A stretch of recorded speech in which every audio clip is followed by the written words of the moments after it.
Welcome to the up to date chemistry classes. आज हम discuss करेंगे कोऑर्डिनेशन कंपाउंड्स के बारे में। कोऑर्डिनेशन कंपाउंड्स के बारे में हम अगर किसी साल्ट का हम सॉल्यूशन बनाते हैं तो फिर उस सॉल्यूशन के नेचर पे देखते हैं कि वो कितने टाइप के आयन्स दे रहा है। इस बेसिस पे हम है ना साल्ट्स को डिफाइन करते हैं कि किस टाइप के है ना। अगर हम सॉल्यूशन बना रहे इस टाइप का कि उसमें ना एक ही टाइप का सोल्ट है ना, तो अगर उसका हम सॉल्यूशन बना रहे हैं तो एक ही टाइप का सोल्ट है। अब उसमें जो जिन आयन्स से वो मिलकर बना हुआ है उस आधार पे देखते हैं कि वो सिंपल सोल्ट है या मिक्स्ड सोल्ट है। सिंपल सोल्ट में क्या होता है कि जो सोल्ट बना हुआ रहता है, जैसे कि NaCl एक सोल्ट है ना, तो इसमें क्या होता है कि एक ही टाइप के कैटाइन और एक ही टाइप के एनाइन होते हैं। जैसे कि NaCl है तो इसमें कौन से कैटाइन कौन सा है, सारे कैटाइन Na+ टाइप के हैं और जो सारे एनाइन है वो Cl- क्लोराइड है। ठीक है, अगर इसी प्रकार से CaCl2 देखा जाता है तो इसमें जो कैटाइन कौन सा है Ca+2 है, जो एनाइन कौन सा है Cl-2 है। अब ये जो इनके Cl- है, इनकी जो संख्या है वो कैटाइन या एनाइन की वो हो सकती है अकॉर्डिंग टू जो वैलेंसी, जो चार्ज को बैलेंस करने के लिए जितना रिक्वायर्ड होता है उतना हो सकता है, लेकिन टाइप एक ही होगा, एलिमेंट एक ही एलिमेंट के होंगे। ठीक है, अगर हम एक एग्जांपल देखते हैं Na2SO4 देखते हैं तो Na2SO4 में कैटाइन कौन सा है Na+ है और एनाइन कौन सा है SO4-2 है। ये कहानी हो गई Na2SO4 की। अगर कोई सोल्ट है, मिक्स्ड सोल्ट किसे कहेंगे, जिसमें ना more than one type of salt, तो एक ही सोल्ट है ना, लेकिन है ना more than one type of a cation और more than one type of a anion की पॉसिबिलिटी। अगर इसका एग्जांपल देखते हैं NaKSO4 है ना, तो इसमें कैटाइन कौन सा है Na+ है और K+ है, तो कैटाइन कितने टाइप के हो गए, दो टाइप के हो गए ना।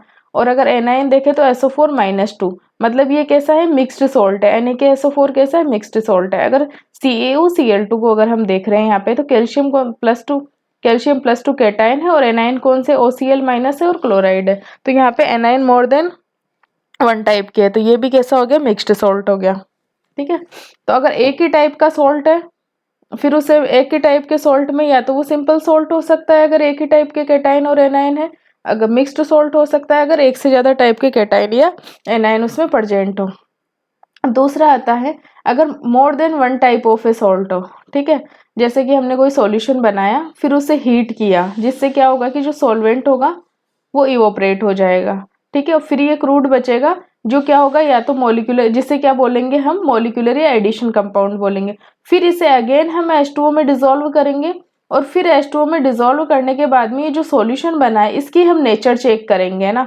On the basis of this solution हम दो जो ये मॉलिक्यूलर और एडिशन कंपाउंड है इन्हें दो कैटेगरी में डिवाइड करते हैं, डबल सोल्ट और कोऑर्डिनेशन कंपाउंड। अब डबल सोल्ट क्या कहते हैं, मॉलिक्यूलर या जो एडिशन कंपाउंड हमारा ये बना है क्रूड, ये जो है, तो जब इसमें H2O में डिसॉल्व कर लिया तो ये जो मॉलिक्यूलर और addition compound which have their identity in solid state but lose the identity in a molten state और a aqueous solution are known as a double salt. Double salt कौन से मॉलिक्यूलर और एडिशन कंपाउंड होंगे, जिनकी जैसे कि solid state में तो उनकी आइडेंटिटी है, जैसे कि अगर एग्जाम्पल हम ले ये जैसे है K2SO4 Al2SO4 24H2O।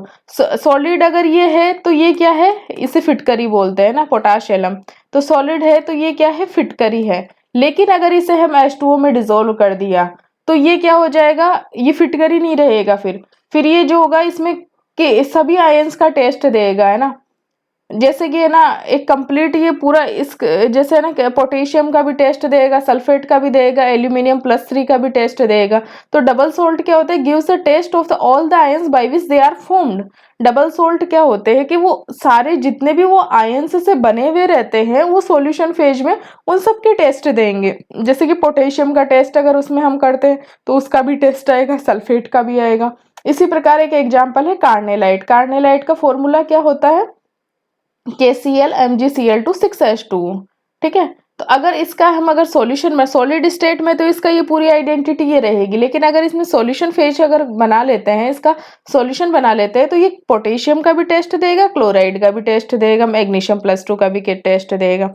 इसी प्रकार एक मोहर साल्ट होता है, तो ये जिसका फॉर्मूला होता है FeSO4 NH4 whole twice SO4 6H2O है ना, ये मोहर सॉल्ट होता है ना। तो अगर इसका सॉल्यूशन बनाएंगे ना तो ये Fe+2 का भी टेस्ट देगा, SO4-2 का भी टेस्ट देगा, अमोनियम+ अमोनियम आयन का भी टेस्ट देगा और ये इस सल्फेट का भी टेस्ट देगा, ठीक है।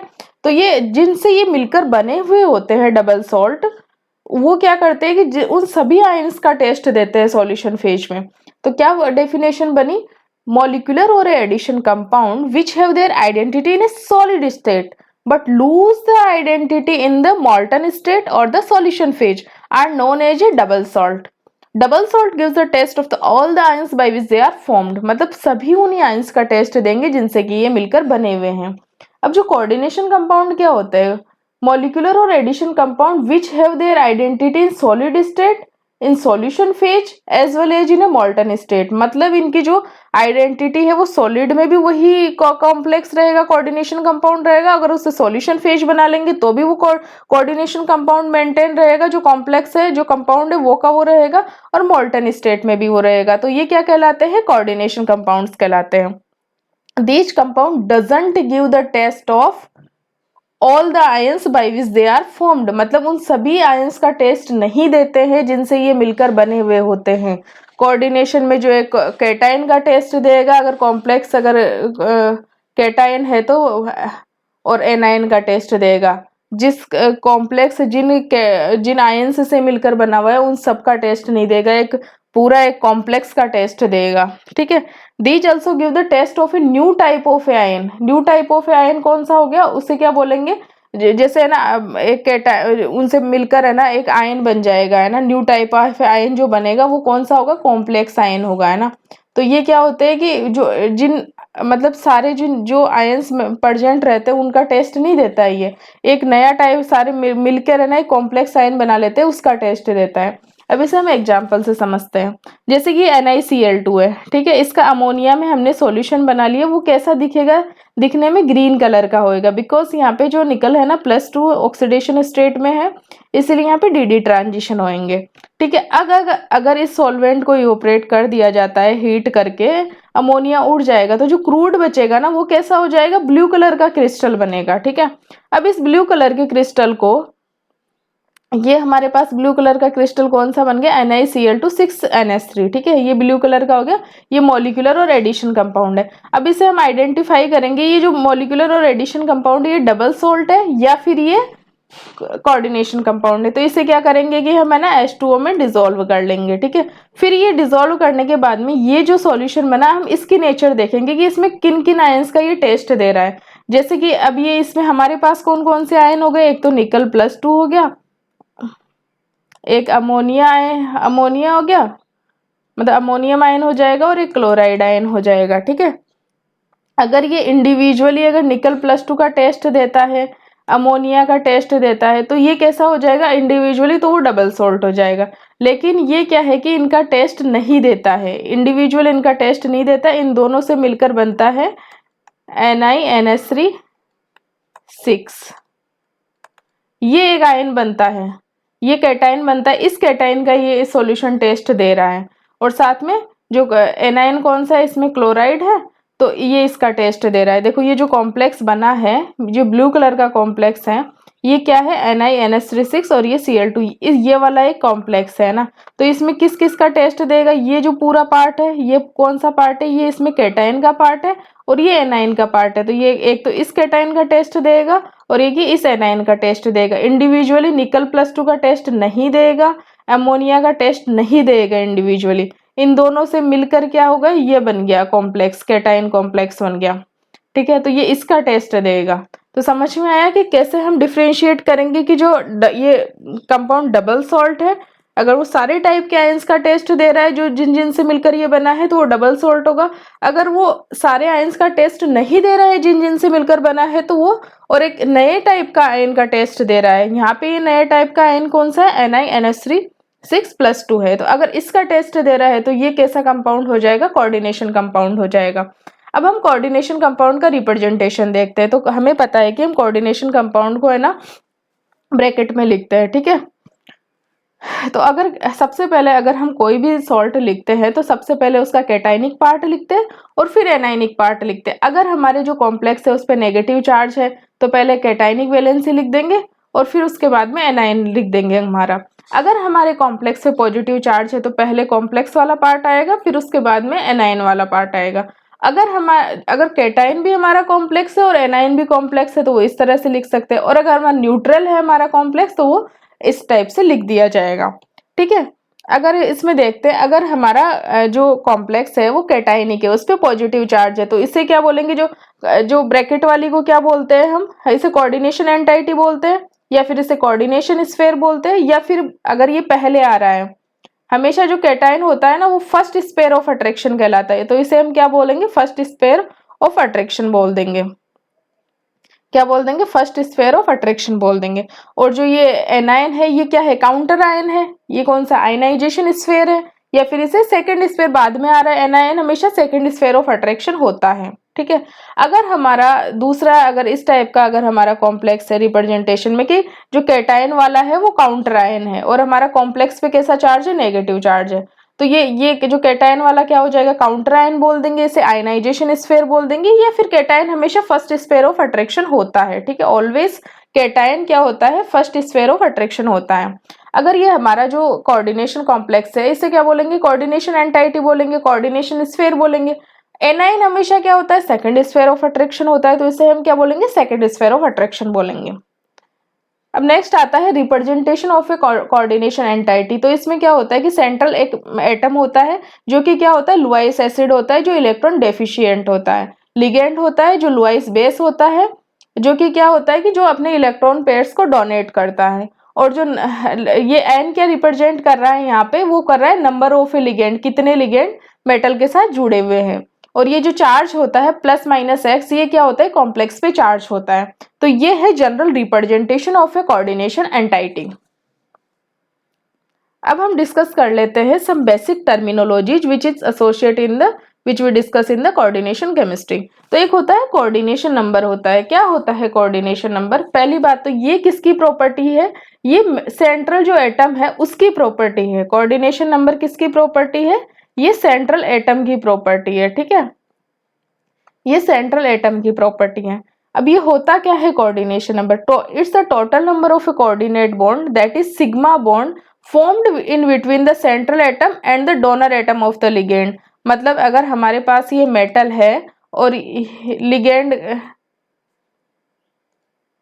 लिगेंड का जो डोनर एटम किसे कहते हैं, जिसके साथ मेटल का बॉन्ड बना हुआ रहता है, कोऑर्डिनेशन बॉन्ड बना हुआ रहता है। अगर ये लिगेंड है, अगर चार ये लिगेंड अगर लगे हुए हैं किसी मेटल के साथ, तो इसका देखो ये मेटल हो गई, ठीक है, सेंट्रल एटम हो गया, और ये कैसे बॉन्ड हो गई, ये कोऑर्डिनेट बॉन्ड हो गई, सिग्मा बॉन्ड है ना। तो अगर देखा जाए तो मेटल के साथ कितने कोऑर्डिनेट बॉन्ड बने हुए, 1 2 3 4, तो इस मेटल का जो कोऑर्डिनेशन नंबर होगा वो क्या हो जाएगा, 4 हो जाएगा। तो सबसे पहले तो कोऑर्डिनेशन नंबर क्या है, it's the property of the central matter की प्रॉपर्टी है।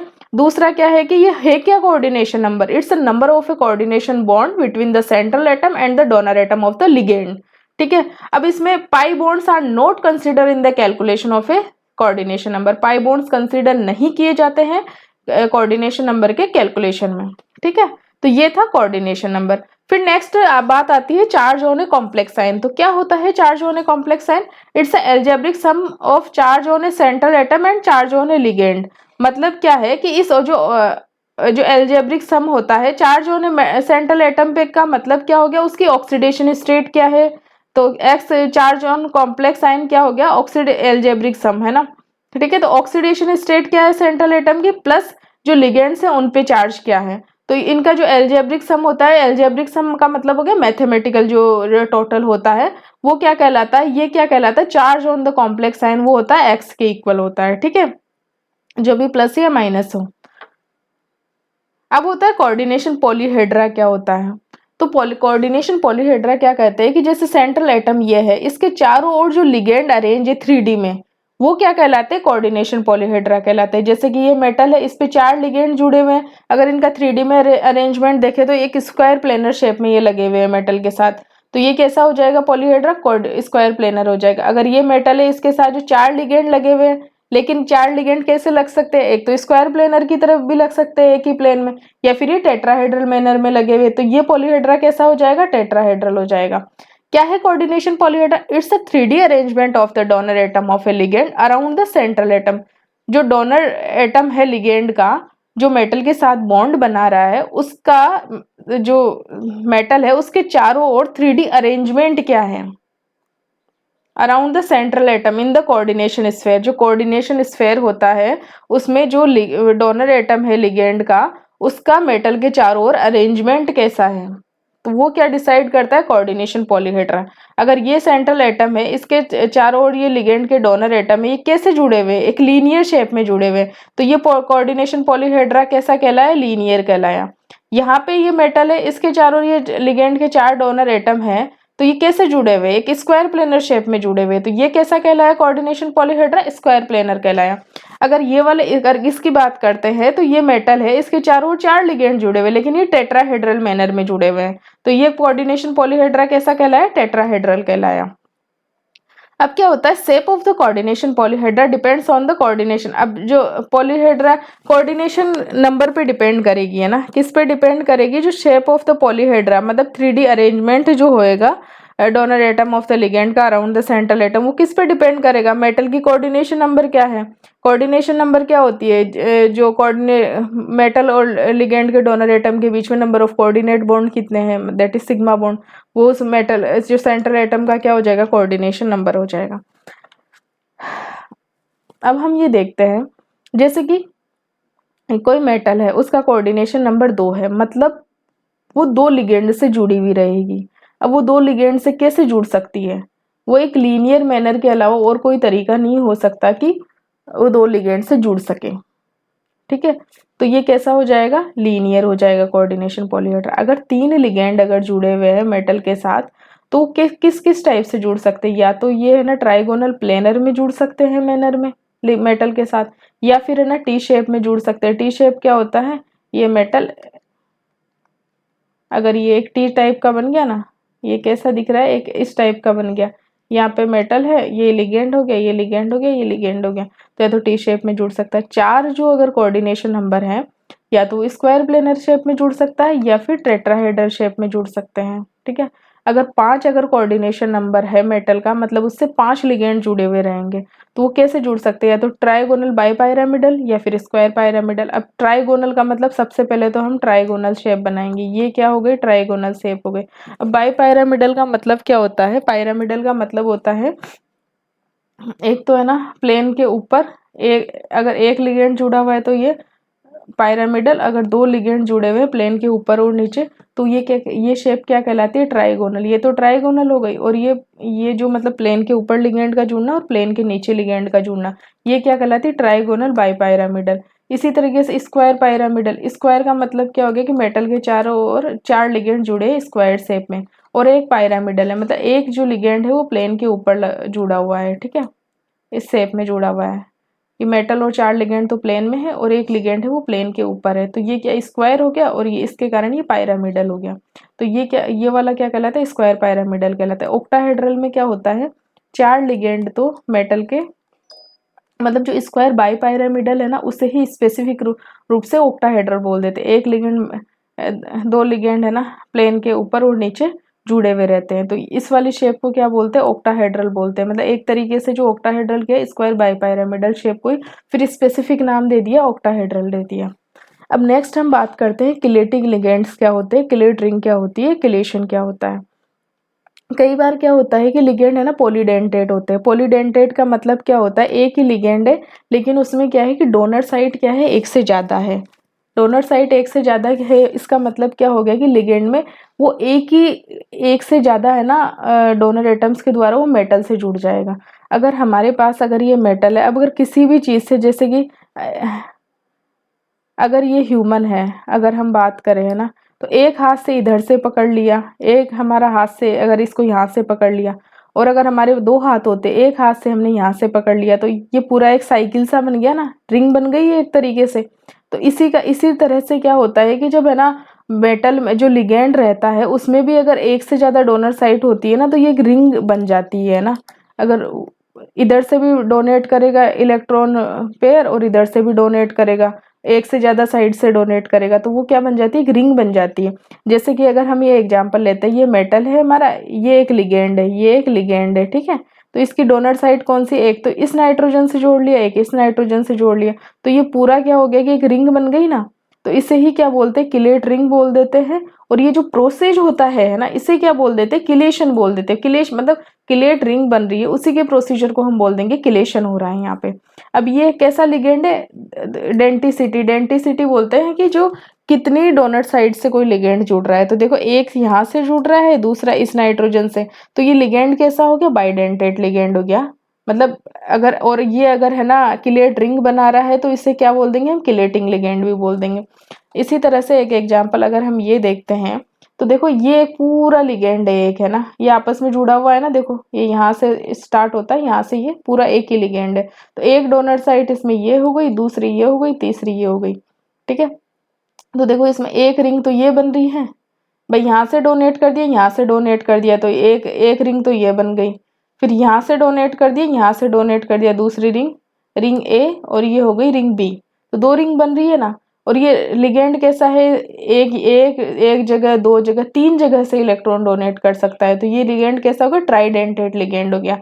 और अगर किलेट रिंग बना रहा है, तो इसे बोल देंगे हम किलेटिंग लिगेंड बोल देंगे। इसका नाम अगर देखें तो देखो एक इथाइलिन ग्रुप इसमें यहाँ पर है, एक इथाइलिन ग्रुप यहाँ पर है, तो कैसा है, डाई तो इथाइलिन है, ठीक है। और एमीन कितना है, एक, दो और तीन, तीन अमीन है। तो इसका नाम क्या हो जाएगा, डाई इथाइलिन ट्राईएमीन, ये लिगेंड हो गया, ठीक है, इसका नाम हो गया। किलेट रिंग के फॉर्मेशन को क्या बोलते हैं, हमेशा किलेशन ही बोलेंगे, ठीक है। अगर हम नेक्स्ट एग्जाम्पल देखते हैं, ये एग्जाम्पल है, जैसे कि इसमें लिखा हो ट्राई इथाइलिन, मतलब ये जो ग्रुप होगा ना, ये ये वाला जो ग्रुप होगा ना, तीन होगा, जैसे एक, दो और ये तीन, तो ये क्या, ट्राई इथाइलिन हो गया। टेट्रा एमीन मतलब चार अमोनियम, चार नाइट्रोजन होंगे, है ना। तो देखो एक, दो, तीन और ये चार, चार डोनर साइट हो गई ना। तो अब चार डोनर, चार नाइट्रोजन से ये इलेक्ट्रॉन दे रहा है मेटल को, तो इसकी जो डेंटिसिटी होगी ना, वो कैसी होगी, टेट्राडेंटेट हो जाएगा, ठीक है।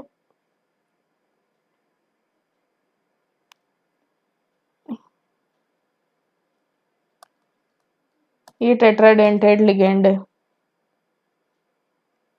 ना, ये टेट्राडेंटेट लिगेंड है। और ये देखो रिंग अगर है ना, रिंग देखो एक रिंग तो ये बन रही, बी रिंग ये बन रही, सी रिंग ये बन रही, तो ये किलेट रिंग्स बन रही है ना। ये देखो एक पूरी रिंग बन जाती है इस तरह से, ये एक रिंग बन गई, ये एक रिंग बन गई, इसी तरह से ए रिंग बन गई, इसी तरह से सी रिंग बन गई। तो ये जो किलेटिंग रिंग बन जाती है, और ये प्रोसीजर क्या कहलाता है, किलेशन कहलाता है।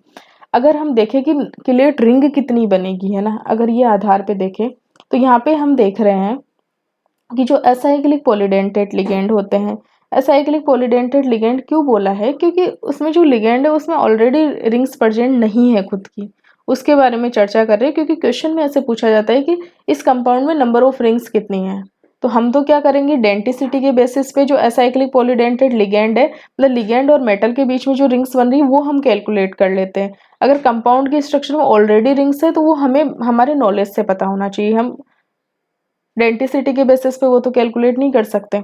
अब है टोटल नंबर ऑफ रिंग्स कितनी होगी, तो total number of denticity of A polydentate ligand -1, ठीक है। ये क्या होगी, उसमें टोटल नंबर ऑफ रिंग्स होगी। अगर हम यहाँ पे देखें तो इसकी डेंटिसिटी कितनी है, 4 है, -1, तो इसमें जो रिंग्स कितनी आ रही है, 3 आ रही है, ए बी और सी, 3 रिंग्स हो गई। तो जो टोटल नंबर ऑफ रिंग्स क्या होती है, डेंटिसिटी -1, ठीक है।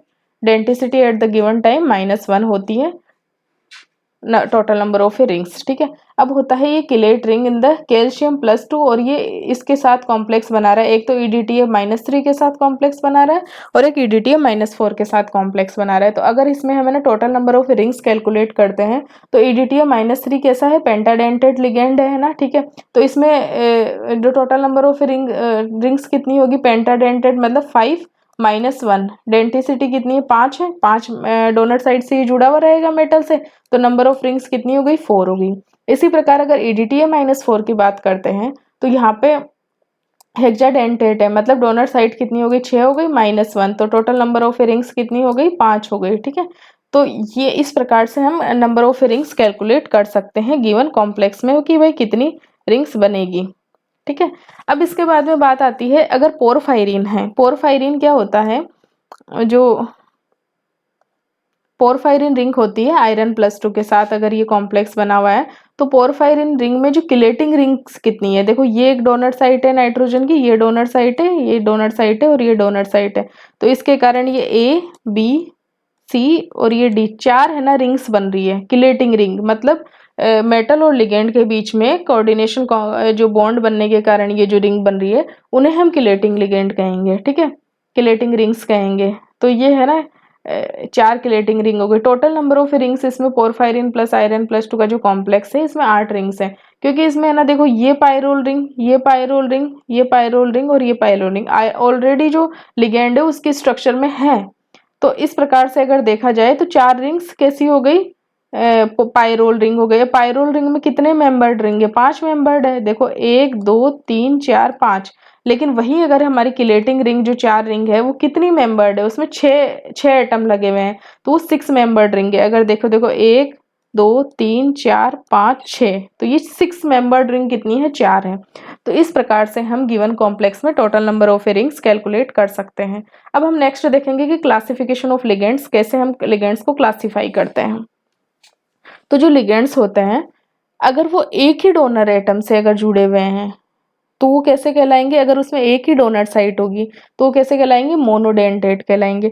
अगर उसमें एक से ज्यादा अगर डोनर साइट होगी तो वो कैसा लिगेंड कहलाएगा, वो पॉलीडेंटेट लिगेंड कहलाएगा। अब इसके हम एग्जांपल्स देखते हैं। मोनोडेंटेट लिगेंड में कैसा हो सकता है, वो न्यूट्रल भी हो सकता है, मतलब यहाँ पे लोन पेयर के द्वारा इलेक्ट्रॉन डोनेट करेगा, वो पॉजिटिव चार्ज भी हो सकता है और वो नेगेटिव चार्ज भी हो सकता है, ठीक है, मोनोडेंटेट लिगेंड। अब हम देखते हैं न्यूट्रल जो मोनोडेंटेट लिगेंड है उनके एग्जांपल्स देख लेते हैं। न्यूट्रल मोनोडेंटेट मतलब डोनर साइट कितनी है, एक है, और वो जो लिगेंड है वो कैसा है, न्यूट्रल है, उस पर कोई चार्ज नहीं है, ठीक है। अब पहला है एक्वा, जो वाटर होता है इसको हम कोऑर्डिनेशन केमिस्ट्री में बोलते हैं एक्वा बोलते हैं, ठीक है। इसका नाम भी है ना एक्वा ही लिखा जाता है अगर इनके नेमिंग करी जाती है तो, है ना, एक्वा होता है। इसमें डोनर साइट कैसी होती है, ऑक्सीजन होती है, वो अपने लोन पेयर से डोनेट करता है। कार्बोनाइल होता है, कार्बोनाइल में डोनर साइट कौन सी होती है, ये भी न्यूट्रल होता है लेकिन डोनर साइट कौन सी होती है, कार्बन होती है। थायोकार्बोनाइल में भी डोनर साइट कार्बन होती है। अमोनिया में नाइट्रोजन होती है डोनर साइट, अमोनिया में क्या होती है, नाइट्रोजन होती है। अमोनिया को क्या बोलते हैं, अमीन बोलते हैं, ठीक है। मिथाइल अमीन में भी नाइट्रोजन होती है डोनर साइट। पाइरिडीन है, ये भी न्यूट्रल मोनोडेंटेट लिगेंड है जिसमें एक डोनर साइट नाइट्रोजन है। फोस्फीन में डोनर साइट क्या होती है, फोस्फोरस होती है। ट्राइफिनाइल फोस्फीन में भी फोस्फोरस होती है। ट्राई एल्काइल फोस्फीन में भी जो डोनर साइट कैसी होती है, फोस्फोरस होती है। ट्राई हेलो फोस्फीन में भी डोनर साइट कौन सी होती है, फोस्फोरस होती है। ट्राई हेलो में ये PF3 हो सकता है, PCl3, PBr3 एंड PI3।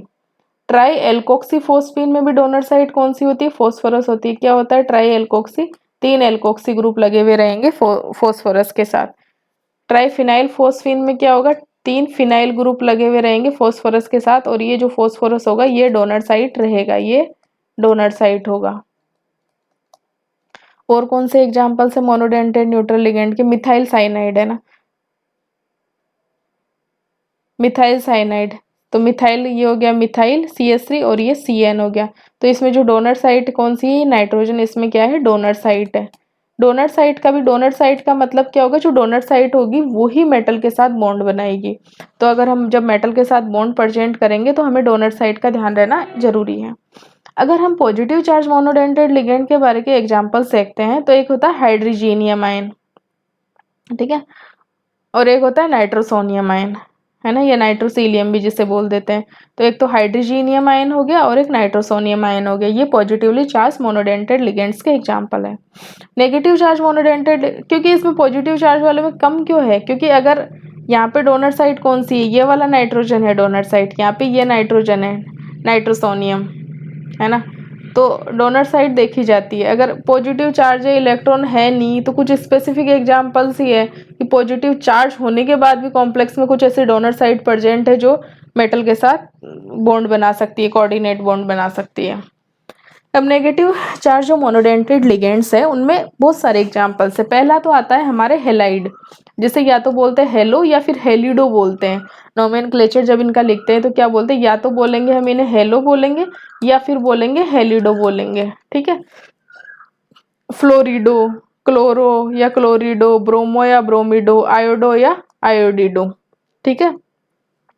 अब जैसे हाइड्राइड आयन है तो उसे क्या बोलेंगे हम, हाइड्रिडो बोलेंगे। ठीक है। और हाइड्रोक्सो है, OH माइनस है तो उसे हाइड्रोक्सो हो गया। ये हो गया ओक्सो हो गया, O-2 क्या हो गया, ओक्सो हो गया। अगर O2-2 है तो ये कैसा हो गया, परोक्सो हो गया, परोक्सो। क्योंकि परोक्सो में क्या होता है, ऑक्सीजन पे -1 चार्ज रहता है। ये हो गया सुपर ओक्सो रहता है, सुपर ओक्सो में ऑक्सीजन पे -½ चार्ज रहता है। ठीक है। तो ये हो गया सुपर ओक्सो हो गया। अगर हम NH2 माइनस है तो उसे बोलेंगे हम एमिडो। NH-2 है तो उसे बोलेंगे इमिडो। अगर नाइट्रोजन पे -3 चार्ज है वो होगा नाइट्रिडो। ये हो गया NH2 माइनस एमिडो, NH-2 इमिडो, और N-3 है वो क्या हो गया, नाइट्रिडो हो गया। इसी प्रकार से N3 माइनस है वो क्या हो गया, एजिडो हो जाएगा। ठीक है। S-2 है वो होता है सल्फिडो। क्या होता है, अगर सल्फर पे -2 चार्ज है तो वो होता है सल्फिडो। इसी प्रकार से ये एसीटेट का हो गया, एसीटेट से बना एसीटेटो, NO3 माइनस नाइट्रेटो। अगर SO4 माइनस है, अब कई बार क्या होता है कि सल्फिडो और सल्फेटो में है ना कंफ्यूजन हो जाता है। तो SO4-2 है ना, तो उसे बोलेंगे सल्फेटो, फेटो। ठीक है। SO3-2 है उसे बोलेंगे सल्फाइटो। ये थोड़ा सा कंफ्यूजिंग वाला है तो इनको ध्यान रखें। सल्फाइटो है ना तो वो है SO3-2, और सल्फेटो है ना तो वो है SO4-2, और सल्फिडो है तो वो है S-2। ये कार्बोनेटो हो गया। ये वाले जो लिगेंड्स है ना, क्या क्या कई बार क्या होते हैं, बाइडेंटेट लिगेंड की तरह भी बिहेव करते हैं, क्योंकि इसमें डोनर साइड कौन सी, 2 ऑक्सीजन होती है ना। इनमें दोनों डोनर साइड कौन सी होती है, 2 ऑक्सीजन होती है। तो वो डोनर साइड की तरह बिहेव कर सकते हैं। समटाइम्स ये बाइडेंटेट लिगेंड की तरह बिहेव करते हैं। कौन कौन से, acetato, nitrato, NO3 minus and sulfato, sulfito and carbonato. ठीक है। अब बात आती है पॉलीडेंटेट लिगेंड। तो पॉलीडेंटेट मतलब डेंटिसिटी का मतलब क्या होता है कि उसके कितनी डोनर साइट है, कितनी डोनर साइट से वो मेटल के साथ बॉन्ड बना रहा है, कोऑर्डिनेट बॉन्ड बना रहा है। अब है इथाइलिन डाइएमीन। इथाइलिन क्या हो गया, अगर हमारे पास जैसे कि ये होता है CH3 ठीक है, इसे हम बोलते हैं इथेन बोलते हैं। क्या बोलते हैं हम इसे, इथेन बोलते हैं। लेकिन अगर जैसे ये इथेन के अगर एक एक हाइड्रोजन अगर किसी ग्रुप से रिप्लेस कर दी जाती है तो ये इसका जो नाम हो जाएगा वो क्या हो जाएगा, इथाइलीन हो जाएगा। क्या हो जाएगा, इथाइलीन हो जाएगा। तो ये हो गया इथाइलीन, ये एक अमीन ही है, एक अमीन ही है, तो ये क्या हो जाएगा, इथाइलिन डाइएमीन। इसका जो एब्रीवेशन है, एब्रीवेशन बोलते हैं कि जो शॉर्ट फॉर्म में लिखा जाता है लिगेंड को, है ना, वो क्या है, EN है ना, इथाइलिन डाइएमीन। बाइडेंटेड लिगेंड है, न्यूट्रल है। डोनर साइट कौन सी है, N और N है। ये वाली नाइट्रोजन एक तो डोनर साइट है, ये वाली नाइट्रोजन डोनर साइट है, और एक ये वाली नाइट्रोजन डोनर साइट है इसमें। दूसरा एग्जाम्पल है डाइइथाइलिन ट्राइएमीन। एक इथाइलिन ग्रुप ये हो गया, एक इथाइलिन ये हो गया, तो क्या बोला इसे, डाइइथाइलिन बोला। तीसरी है ट्राइएमीन, 3 अमीन है, एक अमीन ये हो गया, एक अमीन ये हो गया, और एक अमीन ये हो गया, तो नाम क्या बना, डाइइथाइलिन ट्राइएमीन। अब जो एब्रीवेशन बनेगा, एब्रीवेशन क्या बनेगा, डाई इथाइलिन ये हो गया, और डाइइथाइलिन का DIE हो गया, और अमीन का क्या हो गया, N ले लिया इन्होंने, तो ये इसका क्या हो गया, एब्रीवेशन बना, शॉर्ट जो हम कॉम्प्लेक्स में लिखेंगे इसे एब्रीवेशन बोलते हैं। अगर डोनर साइड देखी जाए तो 3 डोनर साइट है, तीनों कौन सी है, एक ये नाइट्रोजन है, एक ये नाइट्रोजन है, एक ये नाइट्रोजन, क्योंकि यहीं पे लोन पेयर परसेंट है। और कैसा है ये पूरा, अगर चार्ज है किसी इस पे लिगेंड पे नहीं है तो कैसा है, ये न्यूट्रल है। इसी प्रकार ट्राई इथाइलिन। अब जो देखो ट्राई इथाइलिन का कैसा है, ट्राई ई मतलब 3 इथाइलिन है, और नाइट्रोजन कितने हो जाएंगे, 4 है, तो ये नाइट्रोजन का आ गया N। अब ये देखो ट्राई इथाइलिन कौन कौन से हैं, 3 इथाइलिन है ना, देखो एक इथाइलिन, दूसरा ये इथाइलिन, और ये इथाइलिन ग्रुप हो गया। ठीक है। अगर इसमें डोनर साइट की बात करी जाए, डोनर साइट कौन सी है, नाइट्रोजन है, तो देखो ये टेट्राएमीन है ना, ट्राई इथाइलिन टेट्राएमीन, तो 4 अमीन हो गए, ये टेट्राएमीन हो गए। तो कैसा लिगेंड हो गया, ये भी डोनर साइट है, ये चारों कैसे, ये भी डोनर साइट है, ये नाइट्रोजन भी डोनर साइट है, ये भी है, ये भी है, तो कैसा हो गया, टेट्राडेंटेट लिगेंड हो गया। डोनर साइट सब जगह कौन सी है, एक नाइट्रोजन नाइट्रोजन ही है, और ये न्यूट्रल हो गया। ठीक है, तो ये ट्राइथाइलिन टेट्राएमीन हो गया। नेक्स्ट एग्जांपल देखते हैं, प्रोपाइलीन डाइअमीन या प्रोपेन 1,2 डाइअमीन। अब अगर हम है ना जो हाइड्रोकार्बन्स अगर हम बेसिक देखते हैं तो ये क्या होता है, CH2, ये क्या होता है, प्रोपेन होता है। इसे क्या बोलते हैं हम, अगर प्रोपेन बोलते हैं, एन प्रोपेन बोलते हैं। ठीक है, अगर इसका है ना ये वाला हाइड्रोजन, एक हाइड्रोजन इस वाले कार्बन से, एक हाइड्रोजन इस वाले कार्बन से और एक हाइड्रोजन इस वाले कार्बन से अगर हम रिप्लेस करते हैं किसके द्वारा, NH2 के द्वारा, है ना, तो वो क्या बन जाएगा हमारे पास, प्रोपेन 1,2 डाइअमीन बन जाएगा। अगर इसको नंबरिंग करते हैं तो 1 2 3, तो क्या बन जाएगा, प्रोपेन 1,2 डाइअमीन बन जाएगा। और जिसे हम क्या बोलते हैं, प्रोपाइलीन डाइअमीन भी बोलते हैं ना, जो नॉर्मल नेम है इसका। अब यहाँ पे बाइडेंटेट है क्योंकि दो नाइट्रोजन है। देखो डोनर साइट की अगर बात करी जाए, ये नाइट्रोजन और ये नाइट्रोजन डोनर साइट है, न्यूट्रल ये लिगेंड है, और ये बाइडेंटेट लिगेंड है। ठीक है, डोनर साइट कौन सी है, नाइट्रोजन नाइट्रोजन है। ठीक है, और इसका जो एब्रीवेशन है जो कॉम्प्लेक्स में हम लिखेंगे तो PR अगर लिखा हुआ है ना तो उसका मतलब है प्रोपाइलिन डाइअमीन। एब्रीवेशन हमें ध्यान रखने होंगे क्योंकि कॉम्प्लेक्स में हमारे पास एब्रीवेशन ही लिखे हुए होंगे।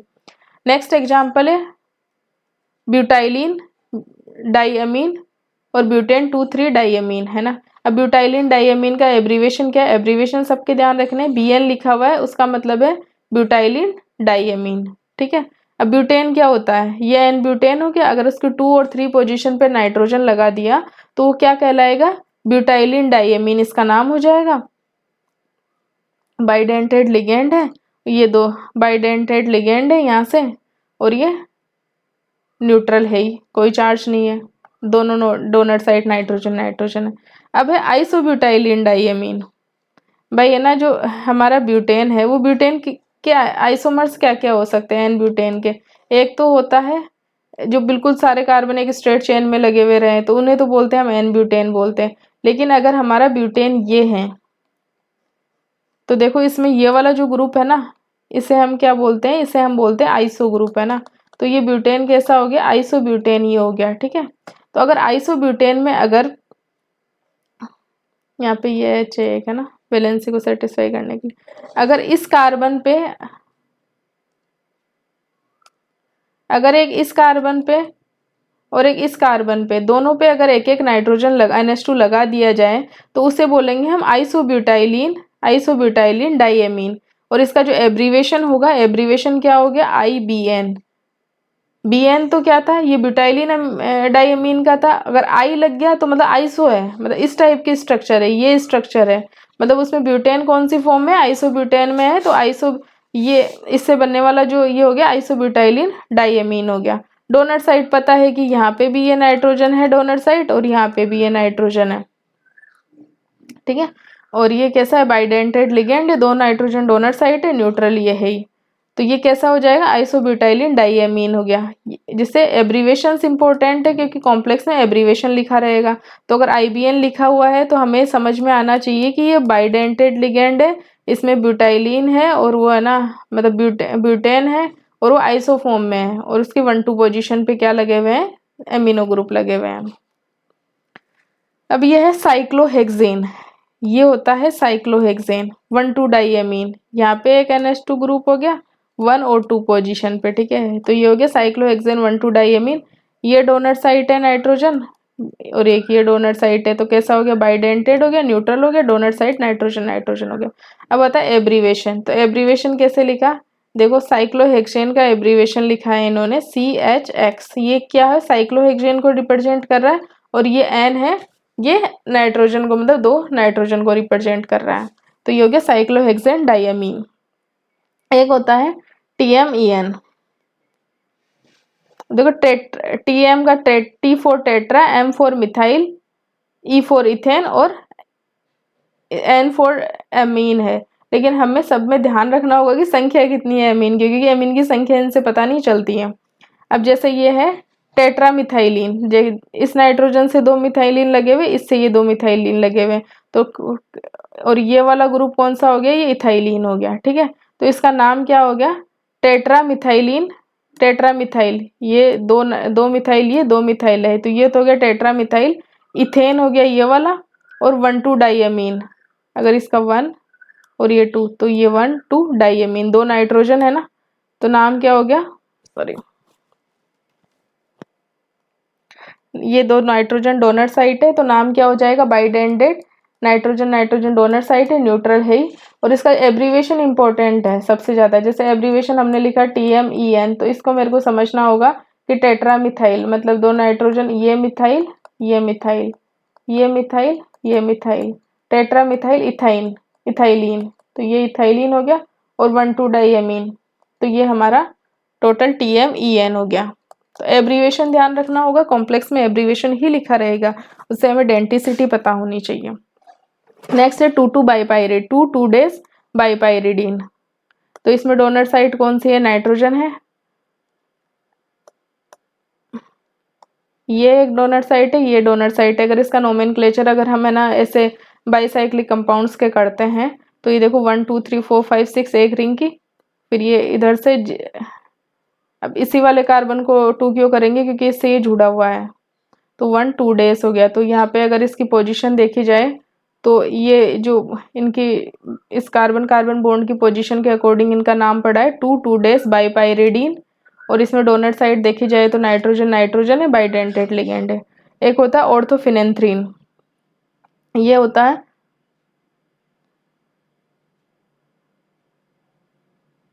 ऑर्थोफिनेंथ्रीन। तो ऑर्थोफिनेंथ्रीन क्या होता है कि जो जनरली हमारा नेफ्थलीन, एंथ्रासीन और फिनेंथ्रीन होता है, तो फिनेंथ्रीन की स्ट्रक्चर अगर यहाँ पे कार्बन हो ना दोनों जगह, तो वो फिनेंथ्रीन की स्ट्रक्चर हो जाएगी। अब इस वाले बॉन्ड के अकॉर्डिंग देखो, ये ऑर्थो पोजीशन पे है और ये ऑर्थो पोजीशन पे है, तो इसे क्या बोलेंगे, ऑर्थो फिनेंथ्रोलीन बोलेंगे, ऑर्थो फिनेंथ्रोलीन। ये क्या हो गया इसका, इसका O फॉर ऑर्थो और PHEN को फिनेंथ्रोलीन, OPHEN, ये इसका एब्रीवेशन हो गया। इसको देखते ही पता चलना चाहिए कि ये लिगेंड कैसा है, बाइडेंटेट लिगेंड है, बाइडेंटेड लिगेंड है ये, और इसमें डोनर साइट कौन कौन सी है, नाइट्रोजन नाइट्रोजन है। फिर आता है हमारा सबसे इंपॉर्टेंट EDTA, तो इथाइलिन, ये हो गया हमारा इथाइलिन। डाइअमीन, ये हो गया डाइअमीन। ट्राई एसीटेट, यहाँ पे ये ट्राई एसीटेट है, एक एसीटेट, दूसरा एसीटेट और ये तीसरा एसीटेट, क्या नाम पड़ा, ये इथाइलिन हो गया, ये यहाँ पे डाइअमीन हो गए 2, और ये ट्राई एसीटेट हो गए, पहला दूसरा और तीसरा, तो नाम क्या हो गया, इथाइलिन डाइअमीन टेट्रा एसीटेट। अगर हम इसमें डोनर साइड देखें, तो एक तो यहाँ से इलेक्ट्रॉन डोनेट कर सकता है, एक यहाँ से कर सकता है, एक ये जो एसीटेट ग्रुप है इसमें यहाँ से कर सकता है ऑक्सीजन से, है ना। तो अगर डोनर साइट देखे तो कितनी है, 5 डोनर साइट है, मतलब इसकी जो डेंटिसिटी हमने पहले भी देखी थी, EDTA अगर -3 है तो उसकी डेंटिसिटी कितनी है, 5 है। ठीक है, पेंटाडेंटेट है, और चार्ज कितना है, -3 है ना, 400 में दिख ही रहा है, -3 है। डोनर साइट कौन सी है, 3 तो ऑक्सीजन है और 2 कैसी है, नाइट्रोजन है। ये इसकी टोटल 5 डोनर साइट का डिस्क्रिप्शन हो गया कि कौन कौन सी है। तो ये कैसा है, पेंटाडेंटेट लिगेंड। अगर यही EDTA -4 आ जाता है, तो इसकी फुल फॉर्म क्या होगी, ये तो इथाइलिन हो गया, ये क्या हो गया, डाइअमीन हो गया, ये इथाइलिन हो गया, ये डाइअमीन हो गया, और ये वाला पार्ट क्या हो गया, टेट्रा एसीटेटो, टेट्रा एसीटेटो, 4 एसीटेटो ग्रुप है। अगर इसमें EDTA -3 में देखे तो यहाँ पे हाइड्रोजन हो गया, इसीलिए इसकी डेंटिसिटी अब कहाँ से, यहाँ हाइड्रोजन से तो डोनेट नहीं कर सकता ना ये, तो इसीलिए इसकी डेंटिसिटी 5 थी, वाइल इसकी क्या है, टेट्रा एसीटेटो है ना, EDTA -4, ये जो चार्ज माइनस चार्ज 4 बता रहा है, ये इंडिकेट कर रहा है कि इसमें 4 एसीटेटो ग्रुप है। अगर -3 चार्ज होता तो वो इंडिकेट कर रहा है कि इसमें 3 ही एसीटेटो ग्रुप है। ठीक है, तो अगर इसकी डेंटिसिटी अगर देखी जाए तो कितनी है, EDTA -4 की 6 है, जिसमें है ना 2 तो नाइट्रोजन डोनर साइट है और 4 ये एसीटेटो से ये जो ग्रुप लगा हुआ है इससे ऑक्सीजन डोनर साइट है। कैसा है, हेक्साडेंटेट लिगेंड है, चार्ज कितना है, -4 है। जितना चार्ज है उतना एसीटेटो ग्रुप इसमें डोनर साइट है। नाइट्रोजन डोनर साइट तो दोनों में ही 2-2 है, लेकिन अगर -4 चार्ज है तो एसीटेटो ग्रुप कितने होंगे, डोनर 4 होंगे। अगर -3 चार्ज है तो एसीटेटो ग्रुप कितने होंगे, डोनर 3 होंगे। और एसीटेटो में जो डोनर साइट है वो कौन सी है, ऑक्सीजन है। अब नेक्स्ट आता है ऑक्सलेटो। हमें पता है कि ऑक्जेलिक एसिड क्या होता है, COH होता है। अगर इसमें से 2 H+ निकल जाते हैं तो ये क्या बन जाता है, ऑक्सलेटो आयन बन जाता है। ये क्या है, ऑक्सलेटो आयन है, बिल्कुल यही स्ट्रक्चर है ये सी है ना। ये ऑक्सलेटो, इसमें एक तो ऑक्सीजन ये वाली डोनर साइट है और एक ये डोनर साइट ये वाली है। तो कैसा है ये लिगेंड, बाइडेंटेड है, 2 डोनर साइट है तो बाइडेंटेड लिगेंड। दोनों डोनर साइट कौन सी, ऑक्सीजन है। और इसका जो एब्रीवेशन है, एब्रीवेशन क्या है, OX-2, ये इसका एब्रीवेशन है। चार्ज बता रहा है -2, एक माइनस ये हो गया, एक माइनस ये हो गया, तो -2 चार्ज है। और ऑक्सलेटो, ऑक्जेलिक एसिड से बना है ऑक्सलेटो, है ना, ऑक्सलेटो तो इसका जो OX ले लिया एब्रीवेशन के लिए। अब होता है ग्लाइसिनेटो। हमें पता है कि ग्लाइसिनिक एसिड क्या होता है, CH2COH और ये NH2, ये होता है हमारा ग्लाइसिनिक एसिड होता है। अगर इससे ये H+ निकल गया एक तो ये बन गया हमारा ग्लाइसिनेटो बन गया, ठीक है, ये हमारा लिगेंड हो गया। अगर इसमें हम डोनर साइड देखें तो एक तो ये नाइट्रोजन से डोनेट कर सकता है और एक इस ऑक्सीजन से डोनेट कर सकता है। और इसका जो एब्रीवेशन है वो GLY, ग्लाइसिनेटो -1 है। चार्ज कितना है, ओनली इसी पे चार्ज है, ये वाली डोनर साइड तो न्यूट्रल है। तो ये लिगेंड कैसा हो गया, बाइडेंटेड लिगेंड हो गया। और डोनर साइड कैसी हो गई, एक तो नाइट्रोजन हो गई और एक ऑक्सीजन हो गई। 2 डोनर साइड हो गई, एक नाइट्रोजन और एक ऑक्सीजन। तो ये हमें अगर GLY अगर ऐसे लिखा हुआ मिल जाता है तो हम समझ जाएंगे कि ये लिगेंड कैसा है, बाइडेंटेड लिगेंड है। और इसमें डोनर साइड कौन सी, एक तो नाइट्रोजन है और एक ऑक्सीजन है।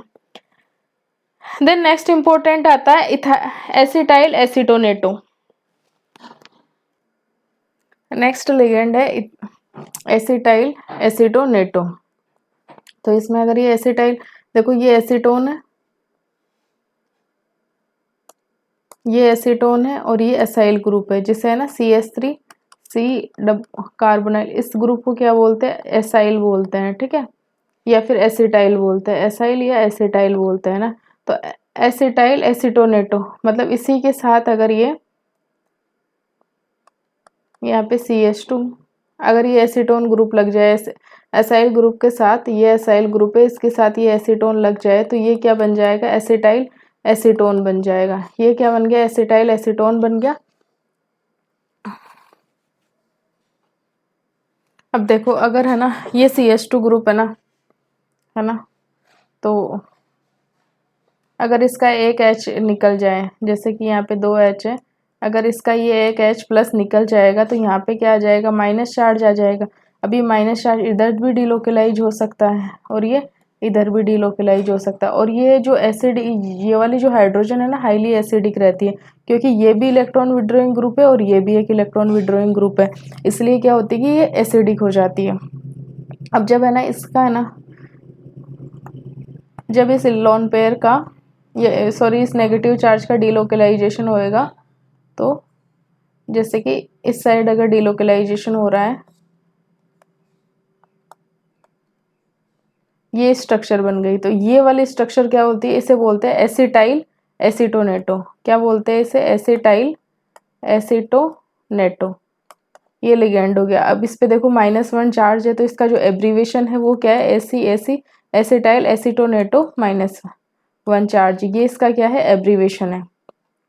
ये लिगेंड भी कैसा है, बाइडेंटेड लिगेंड है। एक तो इस वाली ऑक्सीजन, ये वाली ऑक्सीजन डोनर साइट है और एक ये ऑक्सीजन डोनर साइट है, बाइडेंटेड लिगेंड है और डोनर साइट क्या है, दोनों ऑक्सीजन है। बाइडेंटेड लिगेंड है, डोनर साइट क्या है, ऑक्सीजन, ये वाली ऑक्सीजन है, एक ये ऑक्सीजन है, ठीक है। नेक्स्ट हम अगर अब ये है ना एसिटाइल एसीटोनेटो है, तो देखो ये पूरा लिगेंड है, इसमें 1 2 3 4 5 तो जो 5 जो एटम्स है वो तो क्या है इसमें खुद में है, और एक ये मेटल के साथ रिंग है ना, मेटल के साथ है ना पूरा ये है ना बाइडेंटेड लिगेंड है, तो ये रिंग बना लेता है, जिसमें क्या होता है 6 मेंबर्ड रिंग हो गई। और इसमें देखो इस वाले ऑक्सीजन के इसमें ना 6 पाई इलेक्ट्रॉन डिलोकेलाइज्ड होते हैं, ये इलेक्ट्रॉन का इधर मूवमेंट, इसका इधर और इसका इधर, तो इसमें क्या 6 पाई इलेक्ट्रॉन डिलोकेलाइज्ड होते हैं। इसी कारण क्या होता है कि एरोमेटिक रिंग आ जाती है ना, एरोमेटिक करेक्टर आ जाता है। Lp present on oxygen can delocalize because metal having vacant d orbital.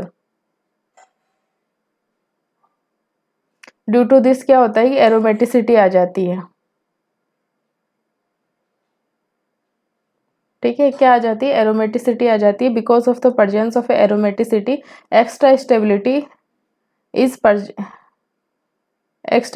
Is presence of chelating ring. मतलब ये जो एरोमेटिसिटी आ गई ना इसमें, तो इस कारण क्या होता है कि जो है ना एक्स्ट्रा स्टेबिलिटी आ जाती है। जैसे ये इलेक्ट्रॉन इस तरह से भी मूव कर सकते हैं, जो 6 पाई इलेक्ट्रॉन है ये इधर मूव करेंगे, ये इधर मूव करेंगे,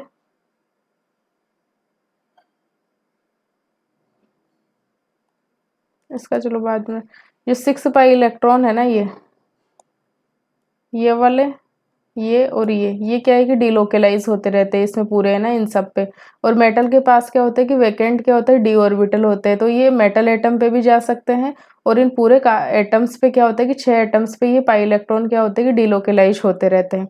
इसी कारण क्या होता है कि एक्स्ट्रा स्टेबिलिटी आ जाती है। तो ये वाला जो कॉम्प्लेक्स बनेगा ना एसिटाइल एसीटोनेटो का मेटल के साथ, इस लिगेंड का जो मेटल के साथ कॉम्प्लेक्स बनेगा ना वो एक्स्ट्रा स्टेबलाइज रहेगा ड्यू टू द एरोमेटिसिटी जो अराइज होती है, ठीक है। नेक्स्ट एक लिगेंड है डीएमजी, डाई मिथाइल। अब इसका डी का 4, di, M for methyl, di methyl glyoxime. अब हमें पता है कि ऑक्सिम क्या होता है। जैसे ऑक्जेलिक एसिड रहता है हमारा, ये हमारा ऑक्जेलिक एसिड रहता है, ये हमारा ऑक्जेलिक एसिड रहता है। अगर इसकी हम रिएक्शन करवाते हैं NH2OH से, 2 मॉलिक्यूल NH2OH के साथ जब ये रिएक्शन करेगा तो ये यहाँ पे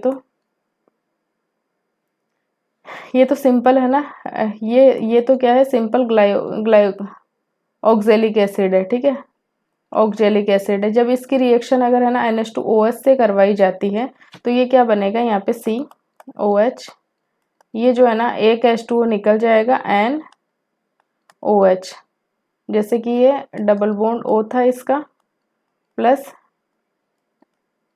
NH2, तो ये H2O मॉलिक्यूल निकल जाएगा और यहाँ पे ये बॉन्ड फॉर्मेशन हो जाएगा।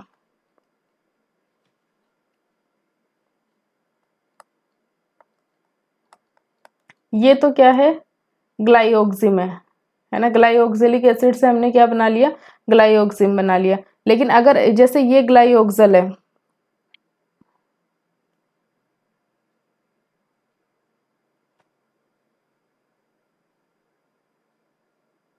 सॉरी ग्लाइओक्सल से लेके चलना पड़ेगा हमें, एसिड से नहीं लेके चलेंगे, सॉरी ग्लाइओक्सल।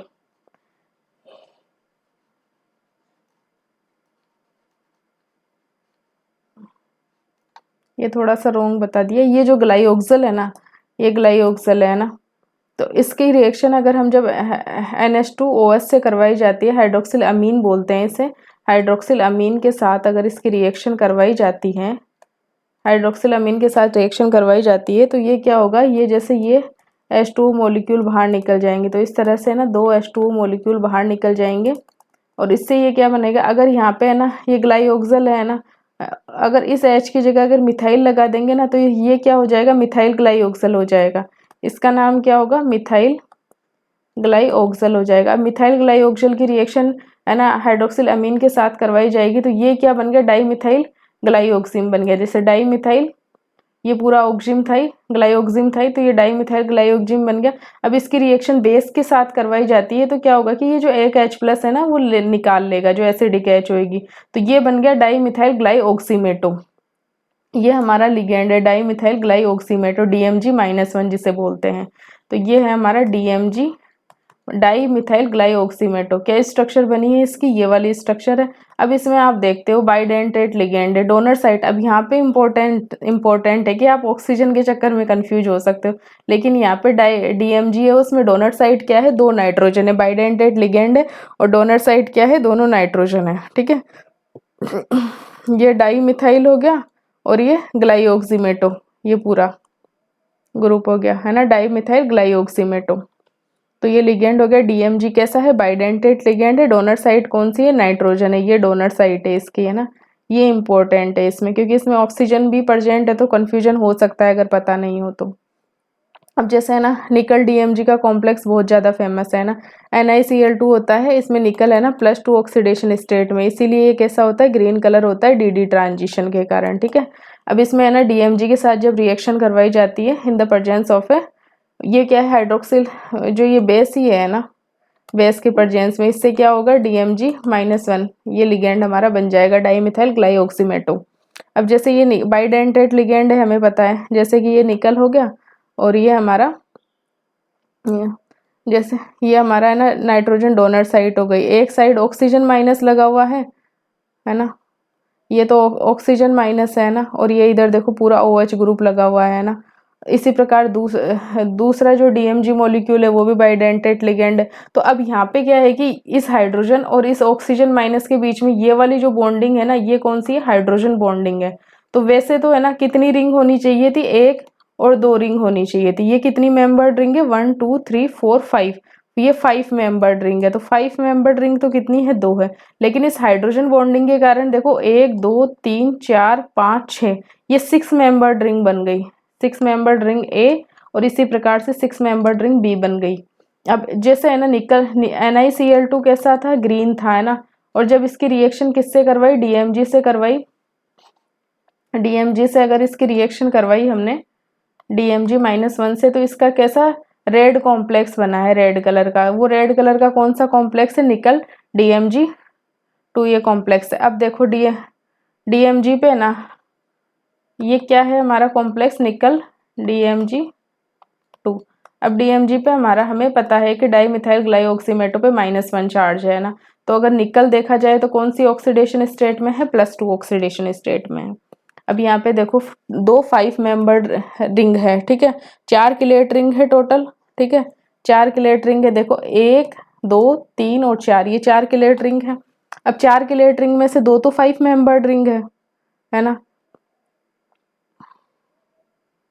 और 2 कैसी है, 6 मेंबर्ड रिंग है। यहाँ पे 6 मेंबर्ड रिंग किसके कारण बन रही है, इंट्रामोलिकुलर हाइड्रोजन बॉन्डिंग के कारण बन रही है। अब जैसे DMG है उसे हम H2DMG भी लिख सकते हैं, क्योंकि जो है ना H है, जो हाइड्रोक्सिल एमिन का जो H होता है ना, दोनों ऑक्सीजन के 2 H लगे हुए रहते हैं ना, H अटैच्ड टू ऑक्सीजन, दो हाइड्रोजन लगे रहते हैं। अब जब निकल DMG2 में है ना, इसे हम ऐसे भी लिख सकते हैं, क्योंकि एक हाइड्रोजन ही निकलता है, जो हमारा लिगेंड होता है ना। देखो यहाँ पे जो ये ऑक्सीजन है ना, ये माइनस वाला, इस पे -1 चार्ज वाली है, और ये वाली जो ऑक्सीजन है देखो O और H प्रेजेंट है पूरा, ठीक है। तो इसको है ना निकल DMG2 को इस टाइप से भी लिखा रह सकता है, निकल HDMG2। ये ऐसे भी क्योंकि एक ही H रिमूव होता है, -1 चार्ज होता है ऑक्सीजन पे ना। H2DMG पे 0 चार्ज होएगा, और HDMG अगर है तो उस पे -1 चार्ज होएगा, वो अंडरस्टूड है, ठीक है। नेक्स्ट जो लिगेंड है वो है डाईमिथाइल ग्लाइकोल। अब हमें पता है ग्लाइकोल क्या होता है, CH2OH, CH2OH को हम क्या बोलते हैं, ग्लाइकोल बोलते हैं। अब डाईमिथाइल ग्लाइकोल है, मतलब ये जो हाइड्रोजन है ना, ये दोनों हाइड्रोजन है ना, ये किससे रिप्लेस कर दो, मिथाइल से रिप्लेस कर दो, तो CH2OMe है ना, ये कैसा है, बाइडेंटेट है। और इसमें जो डोनर साइट है, डोनर साइट भी इम्पोर्टेंस रखती है, डोनर साइट भी है इम्पोर्टेंस रखती है ना, डोनर साइट भी है इम्पोर्टेंस रखती है,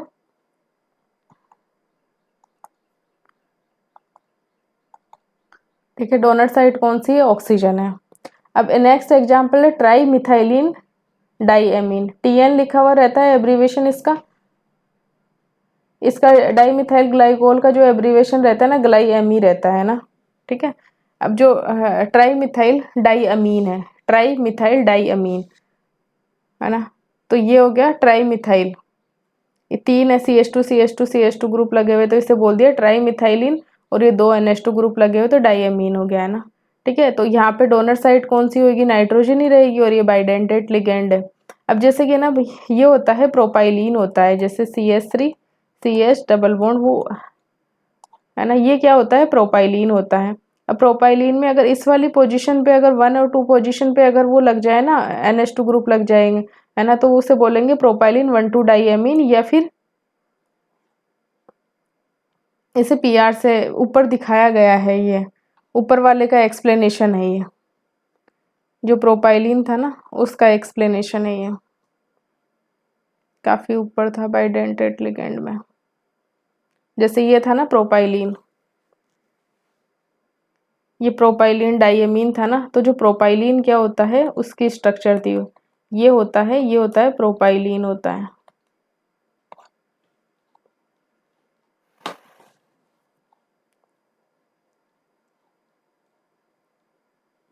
अब यहाँ तक चीज समझ में आई। अब एक हम जो कार्बमिक एसिड का देख लेते हैं कि जैसे ना अगर इसके आइसोसाइनेट की इसकी रिएक्शन H2O से करवाई जाती है तो H और OH का क्या होता है कि इस वाले बॉन्ड पे एडिशन हो जाता है, ठीक है। H और अगर है ना H2S के साथ जब रिएक्शन करवाई जाती है तो ये तो बन गया कार्बमिक एसिड बन गया, और अगर इसकी रिएक्शन है ना अगर H2S के साथ करवाई जाती है ना तो H और SH इस प्रकार से जुड़ जाते हैं, उसे बोलते हैं डाईथायो कार्बमिक एसिड, है ना। डाईथायो मतलब इसकी नहीं करवाएंगे, यहाँ पे भी S होएगा, सॉरी। तो अगर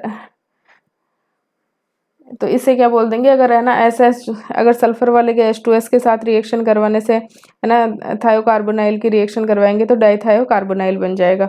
और ये है ना आइसोसाइनाइट है ना, ये आइसोसाइनाइट है, तो इसकी रिएक्शन है ना कार्बमिक एसिड के साथ जब करवाई जाएगी ना तो इस प्रकार से ये रिएक्शन होएगी, N double bond C double bond O। पहले इस बॉन्ड के इलेक्ट्रॉन इधर आएंगे तो H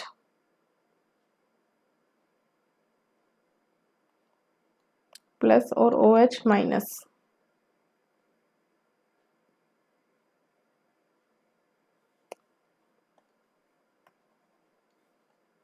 तो जो इलेक्ट्रॉन्स का मूवमेंट रहेगा ना, इस बॉन्ड के इलेक्ट्रॉन यहाँ आएंगे तो यहाँ पे पार्शली पॉजिटिव चार्ज आएगा, ये यहाँ पे अटैक करेगा, जिससे क्या बन जाएगा N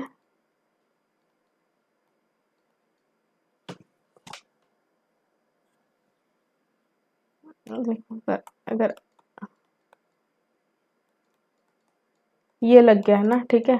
फिर इन इलेक्ट्रॉन्स का मूवमेंट क्या होगा, इस साइड होएगा, यहाँ पे क्या आएगा पार्शली नेगेटिव चार्ज आएगा, तो जो H प्लस है ना ये नेगेटिव चार्ज से यहाँ अटैक करेगा, तो फाइनली क्या हो जाएगा डबल बॉन्ड OH और H। तो ये क्या होगा H और OH का इस पाई बॉन्ड पे इस तरह से, इस वाले पाई बॉन्ड पे इस तरह से एडिशन होता है H और OH का।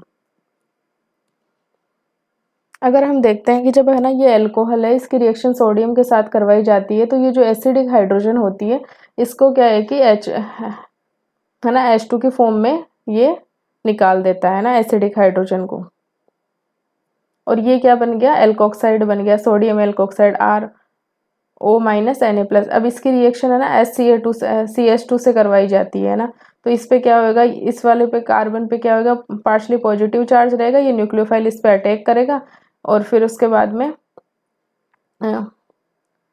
नेक्स्ट स्टेप में क्या रहेगा, जो ये ना जो मिथाइल आयोडाइड है ना,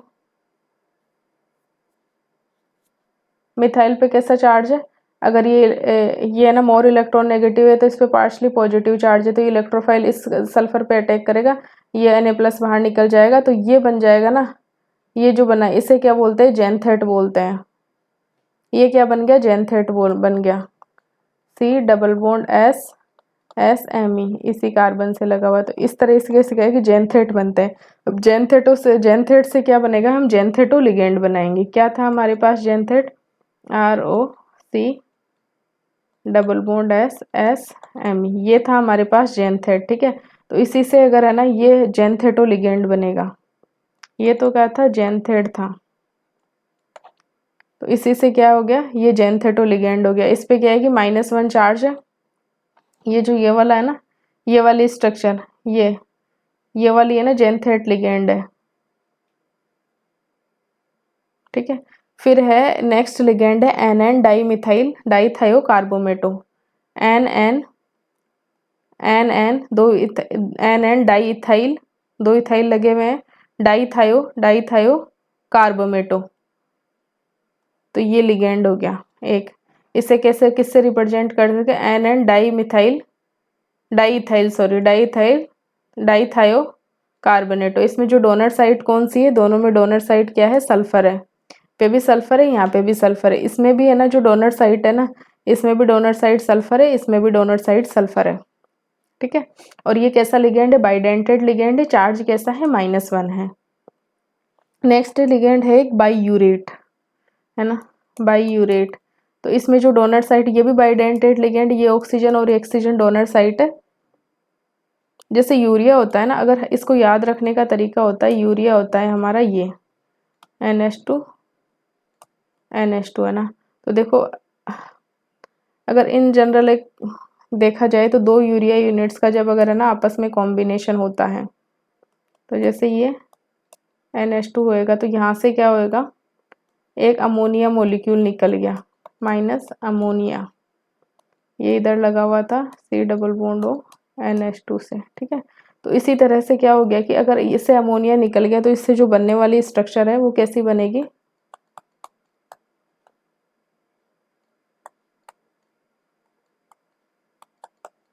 ये हो गया बाईयूरेट। तो इसको यूरिया से ध्यान रख सकते हैं ना, बाईयूरेट।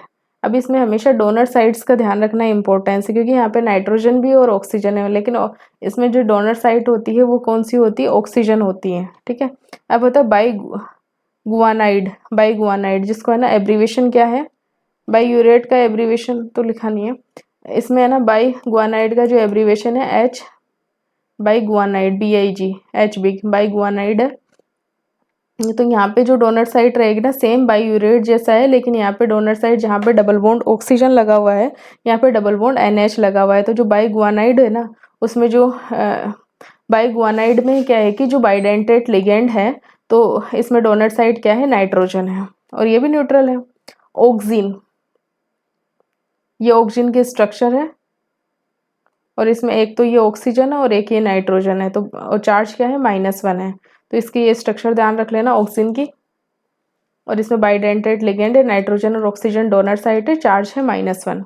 नेक्स्ट है डाइआर्स, है ना, ऑर्थोफिनाइलिन। अब जब है ना फिनाइल होती है ना, अगर ये फिनोल है ना, तो अगर है ना इस पे एक ग्रुप यहाँ पे लगा हुआ है ना, अगर कोई भी ग्रुप यहाँ पे लगा हुआ है, और अगर कोई दूसरा ग्रुप है अगर किसी भी पोजीशन पे लगा हुआ है ना, ऑर्थो मेटा पेरा, तो इसे क्या बोलेंगे, फिनाइलिन बोलते हैं ना। और अगर ये ऑर्थो पे दूसरा ग्रुप ऑर्थो पे लगा हुआ है ना, तो इसे क्या बोल देंगे हम, ऑर्थोफिनाइलिन बोल देंगे। जैसे ये यहाँ पे एक ग्रुप लगा हुआ है, इसकी रेस्पेक्टिव पोजीशन पे दूसरी ऑर्थो पे लगा हुआ है, तो ये क्या हो गई, ऑर्थोफिनाइलिन हो गई। इसका क्या नाम लिखा है यहाँ पे, ऑर्थोफिनाइलिन बिस, दोनों सेम से ग्रुप लगे हुए हैं, है ना। डाई मिथाइल, इसका क्या नाम है, डाई मिथाइल आर्सेन, इसका क्या नाम है, डाई मिथाइल आर्सेन। इधर भी क्या है, डाई मिथाइल आर्सेन, तो डाई मिथाइल आर्सेन, और अगर ये दो है तो इसके आगे ये बिस लगा दिया, तो इसका जो एब्रीवेशन क्या बना, वो बना डाई आर्ट्स बना। तो ऑर्थोफिनाइलिन डाई मिथाइल आर्सेन। और इसमें जो डोनर साइट कौन सी है, देखो यहाँ पे लिखा हुआ है, अगर एक हाइड्रोजन रिप्लेस किया जाता है बेंजीन से तो फिनाइल होता है, दो हाइड्रोजन रिप्लेस किया जाता है तो वो फिनाइलिन होता है, ठीक है। ये भी बाइडेंटेट लिगेंड है, और डोनर साइट क्या है, ऑर्सेनिक है। इसी प्रकार से है ना, अगर ये एग्जाम्पल हमने बहुत देखा है, डाई ऑर्थोफिनाइलिन बिस डाई मिथाइल फोस्फेन, डाई मिथाइल फोस्फेन, और दो है इसलिए बिस लगा दिया, और डोनर साइट क्या है, फोस्फोरस है। अब ये DMPM, है ना, di methyl phosphino di methyl phosphino methane, di methyl phosphino methane, di methyl phosphino methane, di methyl phosphino methane, ये हो गया DMPM। कैसा लिगेंड है, बाइडेंटेट लिगेंड है, डोनर साइट कौन सी है, फोस्फोरस है, ठीक है। डोनर साइट कौन सी है, फोस्फोरस है, ये है डोनर साइट। नेक्स्ट कौन सा आता है, ये सबसे डाई मिथाइल फोस्फिनो।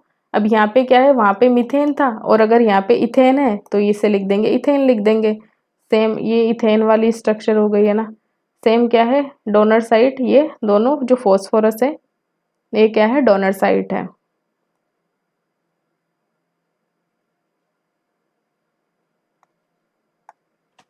ठीक है, नेक्स्ट है DPPM, die methyl phosphino methane. अब डाई फिनाइल, वहां पे तो क्या था, देखो डाई मिथाइल था, है ना, ये जो ग्रुप लगे हुए थे फोस्फोरस पे वो कौन से थे, मिथाइल थे। लेकिन अगर फोस्फोरस से फिनाइल ग्रुप लगा दिया जाए तो क्या बनेगा, DPPM, क्या फॉर्म हो गई, डाई फिनाइल फोस्फिनो मिथेन, ये हो गया डाईफिनाइल, ये हो गया फोस्फिनो और ये हो गया मीथेन।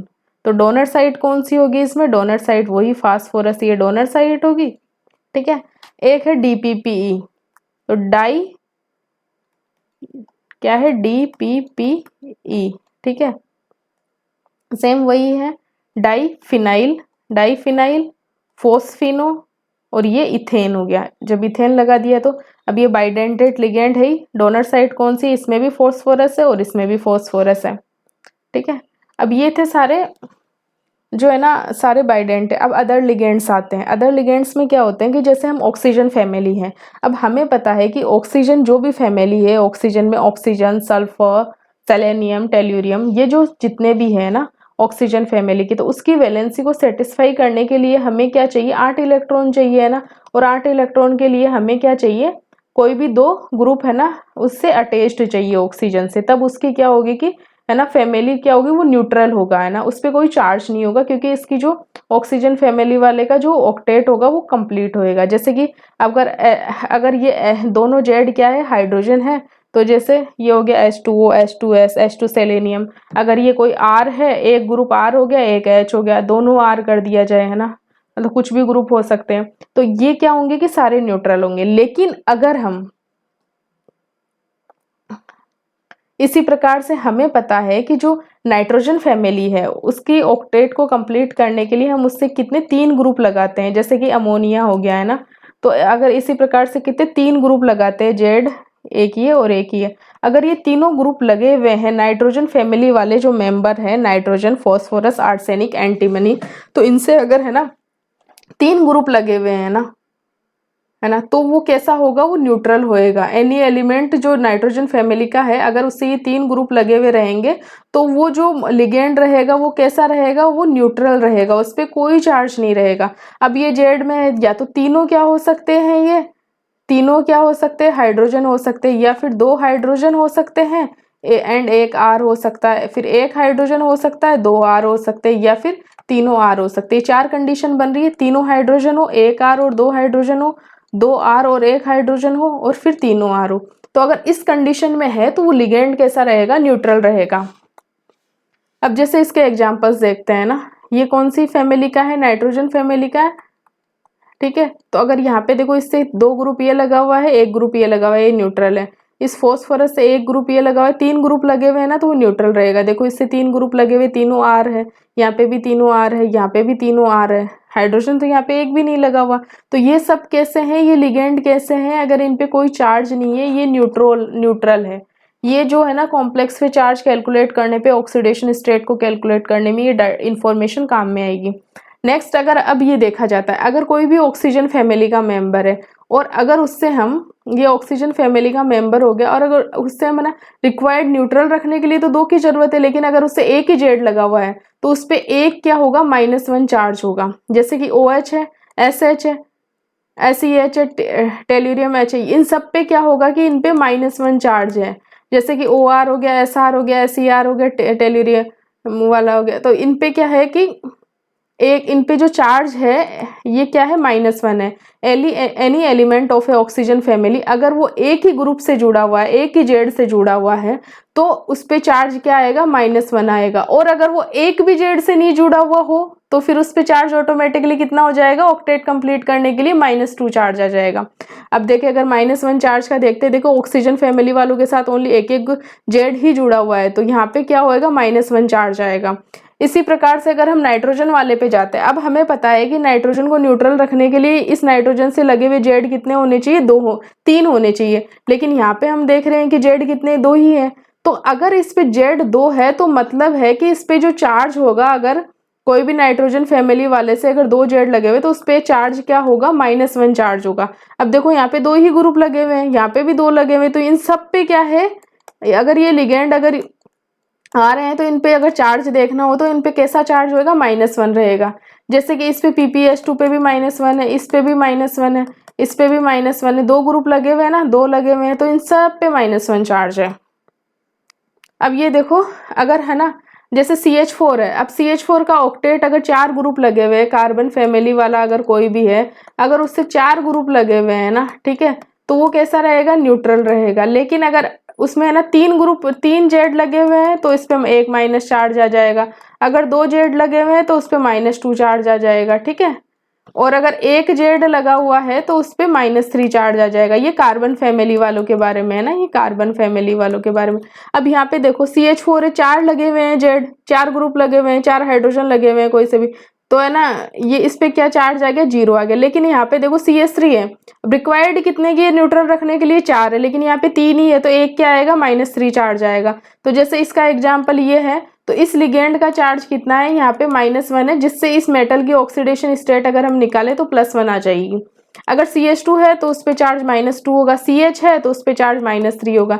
जैसे कि ये वाला है तो इस वाले जो CH पे है ना 3 पाई बॉन्ड से, अगर ये जो 3 बॉन्ड से अगर जुड़ा हुआ है तो इस पे चार्ज कितना होगा, CH -3 इस लिगेंड पे चार्ज होगा। इसी प्रकार से अगर है ना, जैसे कि CH3 कार्बन फैमिली का कोई भी हो, अगर उसके साथ 3 जेड अगर जुड़े हुए हैं तो उन सब पे चार्ज -1 होगा। जैसे कि 1 R हो जाएगा, 2 H हो जाएंगे, 2 R हो गया, 1 H होंगे, 3 R हो जाएंगे, है ना, तीनों ही R हो सकते हैं। तो उन सब पे क्या होगा, इन सब पे चार्ज क्या होगा, -1 होगा, ठीक है। जैसे कि एक कार्बन फैमिली है, अब है ना या तो तीनों ही सिग्मा बॉन्ड से जुड़ जाए, या फिर है ना एक के साथ सिग्मा और 2 के साथ एक पाई बॉन्ड भी बना रहा है, तो 3 बॉन्ड बना रहा है ना ये, तो इन पे -1 चार्ज होएगा। और अगर जैसे कि ये कार्बन है, अगर ये 3 बॉन्ड बने हुए हैं इसके साथ, तो इस पे भी क्या होएगा, -1 चार्ज होएगा, ठीक है। अब अगर देखें CMe3, इस पे भी -1 चार्ज है, इस पे भी -1 चार्ज है, यहाँ पे भी 3 ग्रुप लगे हुए कार्बन से जुड़े हुए, तो सब -1 चार्ज का एग्जाम्पल है। अगर अब ये देखे है ना, विनाइल है, ठीक है,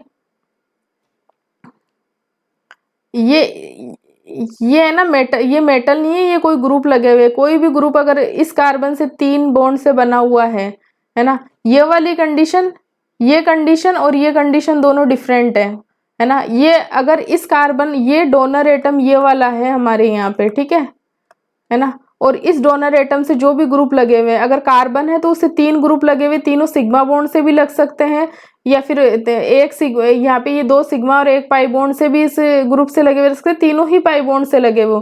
इस वाले कार्बन का जो चार्ज होएगा ना, वो क्या होएगा, -1 होएगा। जैसे अगर ये विनाइल है ना, तो ये वाला कार्बन क्या है, डोनर एटम है। अब देखो यहाँ पे 2 बॉन्ड तो ये लगा हुआ है और एक ये लगा हुआ है, तो इस कार्बन से कितने बॉन्ड बने हुए हैं, यहाँ पे 3 बॉन्ड बने हुए हैं, तो इस पे चार्ज क्या हो जाएगा, -1 हो जाएगा। सिमिलरली फिनाइल का भी सेम केस है, नेफ्थाइल का भी सेम केस पे, तो उन सब में -1 चार्ज रहेगा। अब जैसे ये एग्जांपल देखते हैं, इस वाले कार्बन से कितने 3 बॉन्ड लगे हुए हैं, तो 3 बॉन्ड का मतलब है कि इस वाले कार्बन पे चार्ज कैसा होएगा, -1 रहेगा। ये वाला डोनर एटम है, मेटल के साथ कौन सा बॉन्ड, कार्बन बॉन्ड बनाएगा, ये वाला बनाएगा। अगर है ना कार्बन के साथ कोई भी 2 ग्रुप लगे हुए रहे तो उस वाले पे कितना चार्ज आएगा, -2 चार्ज रहेगा। अब ये जो 2 ग्रुप है, या तो ये सिग्मा बॉन्ड से लगे रह सकते हैं, या 2 ग्रुप कैसे पाई बॉन्ड से, एक सिग्मा एक पाई बॉन्ड से भी लगे हुए रह सकते हैं। इसके एग्जांपल्स देखते हैं। तो CH2 पे भी कितना अगर CH2 कहीं लिगेंड लिखा हुआ है तो उस पर -2 चार्ज रहेगा।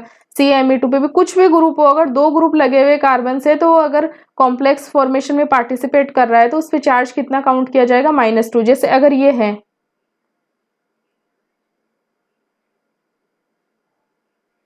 अगर यहाँ पे ये वाला कार्बन डोनर एटम है, ठीक है, ये वाला डोनर एटम है, तो ये देखो ये वाला कार्बन 2 बॉन्ड से जुड़ा हुआ है, तो इस पे चार्ज कितना हो जाएगा, -2 हो जाएगा। इसी प्रकार से अगर एक ही अगर है ना कार्बन पे एक ही ग्रुप लगा हुआ हो, एक ही कोई ग्रुप लगा हुआ हो, तो उस पे चार्ज क्या हो जाएगा, -3 चार्ज हो जाएगा। इन सब पे -3 चार्ज है, इन सब पे कौन सा चार्ज है, -3 है। इस पे भी -3 है, CPH, इन सब पे -3 है ना, ठीक है। तो अगर है ना identify the charge on the ligand, है ना, ये जो चार्ज है लिगेंड है, इन पे चार्ज हमें आइडेंटिफाई करना है। तो ये कौन सा फैमिली से है, सबसे पहले देखेंगे कार्बन फैमिली से। अगर इस पे 2 अगर ग्रुप लगे हुए हैं तो इस पे चार्ज -2 है। ये कौन सी फैमिली से, ये वाला कार्बन देखेंगे हम, है ना, तो इस कार्बन से है ना, अब ये देखो ये वाला कार्बन है, ठीक है, इस कार्बन की वैलेंसी इस कार्बन की वैलेंसी क्या होगी, 4 होगी, 3 तो मिथाइल से और 1 इस कार्बन से, तो इन दोनों कार्बन्स के बीच में क्या है, एक ही सिग्मा बॉन्ड है। और हमारा डोनर एटम कौन सा है, यहाँ पे देखा जाए तो डोनर एटम हमारा ये वाला है। तो ये वाला डोनर एटम है, ये इस वाले पास वाले कार्बन से ओनली एक सिग्मा बॉन्ड से जुड़ा हुआ है, ठीक है। तो इस कारण इस पे मतलब एक ही ग्रुप लगा हुआ है ना कार्बन पे, तो ये पूरा एक ही ग्रुप है। इस वाले कार्बन के लिए ये पूरा एक जेड ग्रुप है, तो इस पे एक ही ग्रुप लगा हुआ है ना, ठीक है। तो इस वाले कार्बन पे कितना चार्ज रहेगा, इस पे चार्ज रहेगा -3। इसी प्रकार से अगर देखे ये ऑक्सीजन है,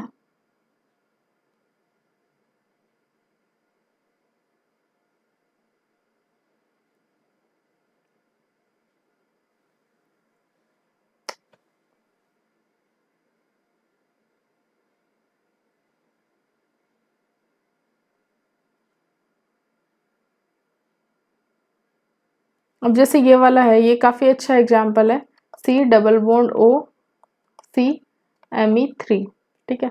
अब हमें पता है कि कार्बन की वैलेंसी किसी की भी कितनी होती है,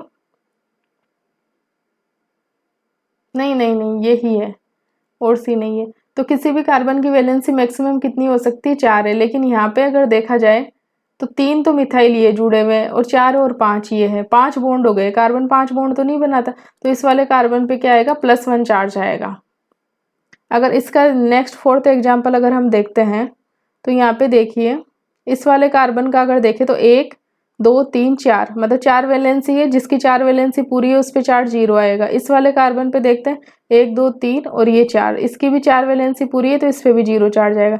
लेकिन अगर इस वाले कार्बन पे देखते हैं तो 1 और 2 हाइड्रोजन, 3 वैलेंसी पूरी है, मतलब इस पे कितना चार्ज आएगा, -1 चार्ज आएगा।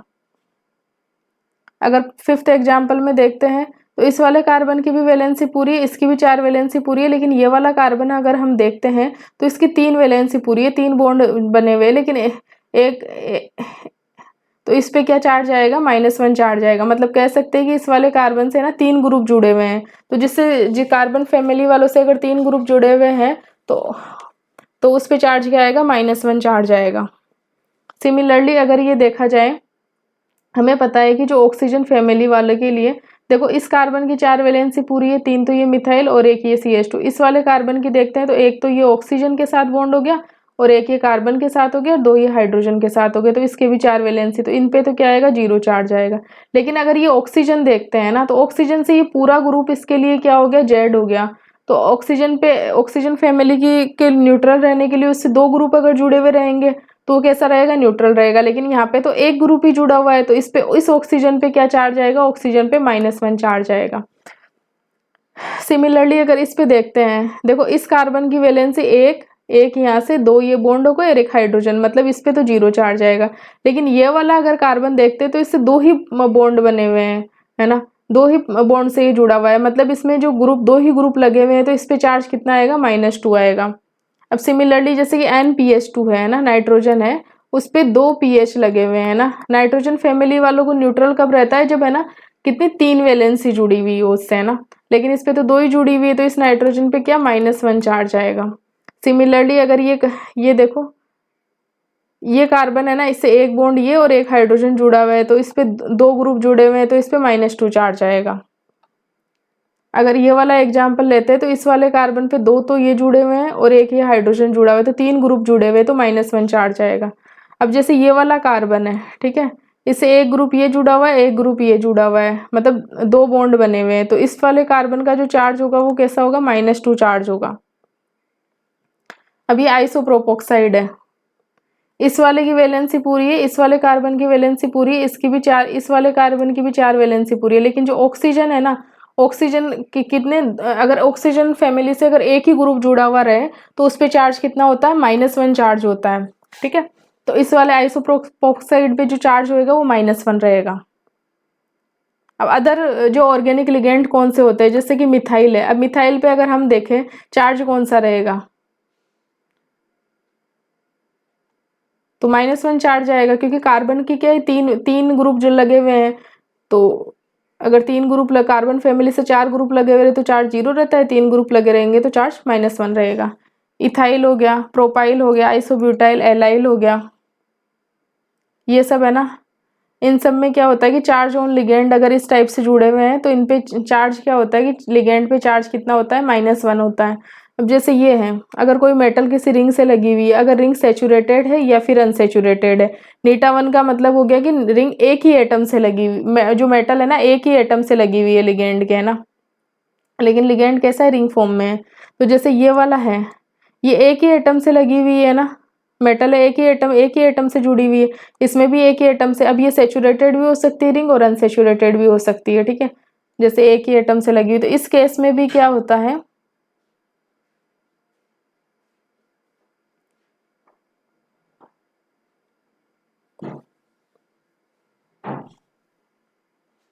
इस केस में भी चार्ज जो रहता है वहां पे -1 ही कंसिडर किया जाता है। लेकिन अगर रिंग है ना पूरी पाई इलेक्ट्रॉन डेंसिटी के साथ अटैच्ड हो, ring attached to metal by all pi electron density, ये जो रिंग है ये है ना जो पूरी पाई इलेक्ट्रॉन डेंसिटी के साथ मेटल से अटैच्ड है, तो इस कंडीशन में अगर हम चार्ज देखा जाए लिगेंड पे, तो हम ये देखते हैं कि रिंग को एरोमेटिक बनाने के लिए कितना चार्ज रिक्वायर्ड है। क्योंकि मेटल पे हम जनरली क्या होता है कि मेटल की नेचर होती है कि वो पॉजिटिवली चार्ज रहती है ना, ठीक है। तो अगर हम ये देखते हैं कि रिंग को एरोमेटिक बनाने के लिए हमें कितने चार्ज की जरूरत है, वही चार्ज क्या होता है, रिंग पे होता है। जैसे कि अब हमें पता है कि जैसे ये साइक्लोप्रोपेन है ना, ये पूरी पाई इलेक्ट्रॉन डेंसिटी के साथ जुड़ी हुई है, ठीक है। तो अगर इस रिंग को हमें एरोमेटिक बनाना है तो हमें इस पे कितना चार्ज चाहिए होगा, +1 चार्ज चाहिए होगा, जिससे 2 पाई इलेक्ट्रॉन इस पे 2 पाई इलेक्ट्रॉन के साथ ये एरोमेटिक हो जाएगी। अगर ये साइक्लोब्यूटाडाइन है, ये रिंग है, तो अगर इसमें है ना, अगर इस पे पॉजिटिव, अब या तो ये 2 पाई इलेक्ट्रॉन के साथ है ना एरोमेटिक हो सकती है या फिर 6 पाई इलेक्ट्रॉन के साथ एरोमेटिक होती है। लेकिन जनरली क्या होता है कि अब ये वाला हम प्रीफर नहीं करेंगे, क्योंकि इसमें है ना जो लिगेंड है उस पे पॉजिटिव चार्ज है और जो मेटल पे नेगेटिव चार्ज आएगा, तो हम ये वाला 6 पाई इलेक्ट्रॉन वाला प्रीफर करेंगे। बिकॉज मेटल जनरली है पॉजिटिव चार्ज, सो -2 जो चार्ज होगा लिगेंड पे वो प्रीफर किया जाएगा। इसी प्रकार से अगर साइक्लोपेंटाडाइन है तो उसमें भी है ना -1 चार्ज प्रीफर किया जाएगा, 6 पाई इलेक्ट्रॉन हो जाएंगे एरोमेटिक बनाने के लिए। बेंजीन पे तो 0 ही चार्ज होएगा क्योंकि 6 पाई इलेक्ट्रॉन है ऑलरेडी।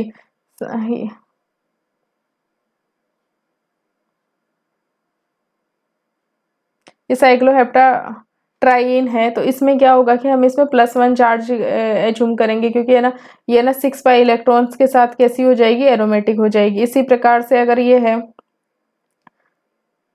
साइक्लोऑक्टोटेट्राइन है तो इसमें क्या होगा, हम -2 चार्ज को प्रीफर करेंगे, ठीक है। इस पे सीओटी पे हम -2 चार्ज को प्रीफर करेंगे क्योंकि इसी के साथ है ना 10 पाई इलेक्ट्रॉन हो जाएंगे और ये एरोमेटिक हो जाएगी। इस वाली कंडीशन में अगर हम इस पे है ना +2 चार्ज अगर एज्यूम करते हैं तो इसमें 6 पाई इलेक्ट्रॉन तो हो गए, लेकिन यहाँ पे क्या होगा कि फिर अगर लिगेंड पे पॉजिटिव चार्ज आएगा तो फिर मेटल पे कौन सा आ जाएगा, नेगेटिव आ जाएगा, और हम वो जनरली प्रीफर नहीं करते हैं। तो सीओटी पे -2 चार्ज प्रीफर करेंगे। अब जैसे है ना यहाँ पे अगर मेटल है ना इसी एटम से जुड़ी हुई है तो यहाँ पे लिगेंड का -1 चार्ज रहेगा। अब ये है ना ये इलेक्ट्रॉन, ये जो है ना नेगेटिव चार्ज है ये डिलोकलाइज होता रहता है।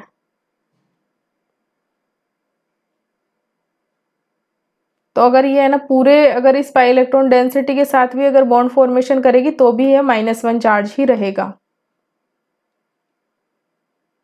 ये इसका वो हो गया, हाइब्रिड हो गया इसका, रेजोनेटिंग स्ट्रक्चर्स का हाइब्रिड। अगर ये इसके साथ जुड़ी हुई है, एक एटम के साथ जुड़ी हुई है तो -1 चार्ज है, लेकिन अगर इन 3 एटम्स के साथ अगर इस तरह से जुड़ी हुई है मेटल पाई इलेक्ट्रॉन डेंसिटी के साथ तो भी -1 चार्ज है, और अगर पांचों एटम्स के साथ जुड़ी हुई है तो भी -1 चार्ज रहेगा। अब जैसे यहाँ पे मेटल अगर इस एटम से जुड़ी हुई है तो -1 चार्ज है, और अगर ये पाई इलेक्ट्रॉन डेंसिटी का डिलोकलाइजेशन होने से भी अगर मेटल यहाँ से भी अगर जुड़ी हुई दिखाई जाती है तो भी चार्ज क्या होगा, -1 ही रहेगा। एरोमेटिसिटी एक अलग कंडीशन है। एरोमेटिसिटी अगर रिंग पूरी पे अगर चार्ज डिलोकलाइज हो रहा है उस कंडीशन में हम देखेंगे कि वो चार्ज लाया जाए लिगेंड पे जिससे कि रिंग कैसी हो जाए, एरोमेटिक हो जाए। अब जैसे कि ये कैसा है, न्यूट्रल लिगेंड है ना, तो ये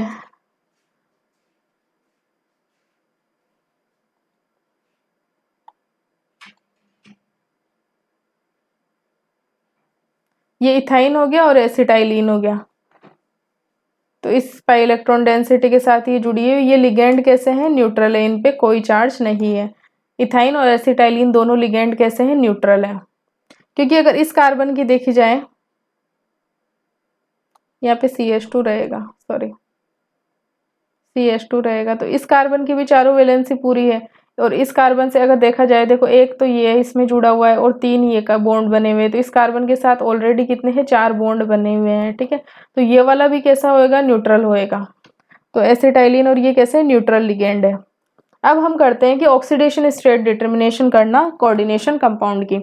तो ऑक्सीडेशन स्टेट, इस जो सेंट्रल एटम है ना, इसकी ऑक्सीडेशन स्टेट को निकालने के लिए oxidation state of a central atom plus charge on a ligand, ये जो एक्स है ना, charge on a ligand is equal to charge on a ligand, sorry ये चार्ज ऑन ए लिगेंड हो गया, इज इक्वल टू क्या होता है, charge on a complex sign. ये हमने एल्जेब्रिक सम में देखा ही था। तो ऑक्सीडेशन स्टेट क्या हो गई, सेंट्रल एटम की charge on a complex sign minus charge on a ligand. मतलब जो कॉम्प्लेक्स साइन पे चार्ज है उसमें से अगर लिगेंड का चार्ज हम माइनस कर देंगे तो उससे क्या निकलेगी, हमारे पास ऑक्सीडेशन स्टेट निकल जाएगी। ठीक है, अब जैसे ये आयरन है, अब इसमें है ना ऑक्सीडेशन स्टेट अगर हमें आयरन की निकालनी है कि इसकी ऑक्सीडेशन स्टेट क्या है, तो हम देखेंगे कि कॉम्प्लेक्स पे क्या चार्ज है, -3 है, और इस लिगेंड्स पे क्या चार्ज है ना, इस लिगेंड पे क्या चार्ज है अगर देखा जाए, तो एक साइनाइड पे क्या होता है, -1 चार्ज होता है ना, साइनाइड पे क्या होता है, -1 चार्ज होता है। तो 6 है, तो 6 पे क्या हो जाएगा, -6 चार्ज हो जाएगा। जब इसे कैलकुलेट करेंगे तो -3 + 6 इज इक्वल टू क्या हो जाएगा, +3 इसकी ऑक्सीडेशन स्टेट हो जाएगी। ये माना कि ऑक्सीडेशन स्टेट क्या मान ली, x मान ली, और एक साइनाइड पे क्या चार्ज है, -1 है, multiplied by 6 is equal to charge on a complex -3। तो जो ऑक्सीडेशन स्टेट क्या हो गई, x is equal to calculate किया तो +3 हो गया। इसी प्रकार से अगर है ना कोबाल्ट इसमें निकालते हैं कोबाल्ट की, तो इसकी x मान ली, इस पे चार्ज कितना है, 0 है, अमोनिया पे 0 होता है, इस पे क्लोराइड पे क्या होता है, -1 होता है, तो -1 गुणा 2, तो ये आ गया -2 इज इक्वल टू क्या है, +1 चार्ज है, is equal to charge on a complex, मतलब charge on a metal central atom plus charge on a ligand is equal to charge on a complex. तो x इज इक्वल टू क्या हो जाएगा, अगर ये +2 इधर जाएगा, -2 इधर जाएगा तो +2 हो जाएगा, तो इसकी जो ऑक्सीडेशन स्टेट है वो क्या हो जाएगी, +3 है। इसी प्रकार अगर ये देखते हैं,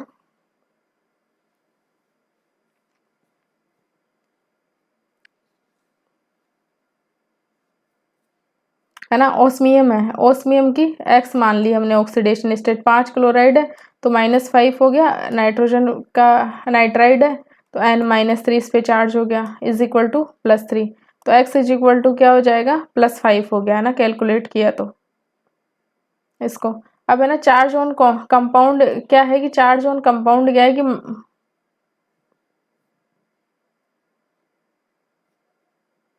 हाँ, ओवरऑल अगर कंपाउंड पे चार्ज देखा जाए ना, ये इसका पॉजिटिव पार्ट है कंपाउंड का, ये इसका नेगेटिव पार्ट है ना, तो अगर पूरा ओवरऑल ये क्या है, पूरा दोनों मिला के ये क्या है, कंपाउंड है ना। तो अगर कंपाउंड में चार्ज पूछा जाए किस कंपाउंड पे, तो देखो इसमें ना 3 तो है ना, 3 तो कैसे हैं, 3 Na+ पे 3 तो पॉजिटिव चार्ज है, और ये एक ये है तो इस पे नेगेटिव चार्ज है, तो +3 -3 आपस में कैंसिल आउट करके क्या हो जाएगा, 0। तो कंपाउंड पे अगर चार्ज देखा जाए पूरे पे तो वो क्या है, 0 है। अब देखिए ये वाला लिगेंड है, तो इसकी अगर देखा जाए 2 कोबाल्ट है, ठीक है, तो 2x है ना, प्लस 4 ये क्लोराइड है, तो एक पे -1 चार्ज मल्टीप्लाइड बाई 4, इन पे क्या होता है, ये OH है ना, ये लिगेंड है ना, तो ऑक्सीजन फैमिली से अगर एक ही ग्रुप लगा हुआ है तो -1 चार्ज होएगा, तो OH पे कैसा चार्ज है, OH पे है -1, तो -1 मल्टीप्लाइड बाई 2, पूरे कॉम्प्लेक्स पे चार्ज कितना है, इज इक्वल टू बराबर -2, 2x - 6 इज इक्वल टू 2,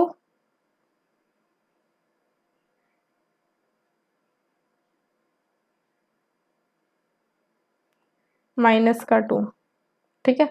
तो x इज इक्वल टू क्या हो जाएगा, अगर ये इधर जाएगा तो 2x इज इक्वल टू क्या हो जाएगा, अगर -2 + 6 करेंगे तो ये क्या आ जाएगा, 4 आ जाएगा, और x इज इक्वल टू 4/2, तो x इज इक्वल टू क्या आ जाएगा, +2 आ जाएगा। तो ये जो इसकी ऑक्सीडेशन स्टेट रहेगी कोबाल्ट +2 की, ये +2, इसकी भी +2 ऑक्सीडेशन स्टेट है। अगर इस ये एग्जाम्पल देखें तो इस पे तो कैसा है, 0 चार्ज है, इस पे कैसा है, हाइड्रिडो है तो -1 है, और ये है ना अगर देखा जाए तो और कॉम्प्लेक्स पे ओवरऑल चार्ज क्या है, 0 है, तो ये बराबर के उधर जाएगा तो ये क्या हो जाएगा, +1 हो जाएगा।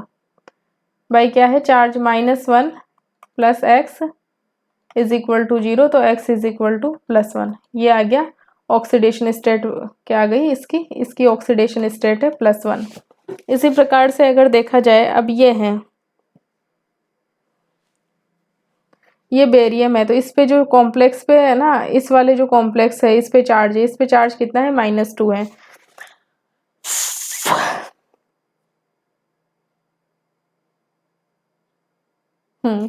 ठीक है।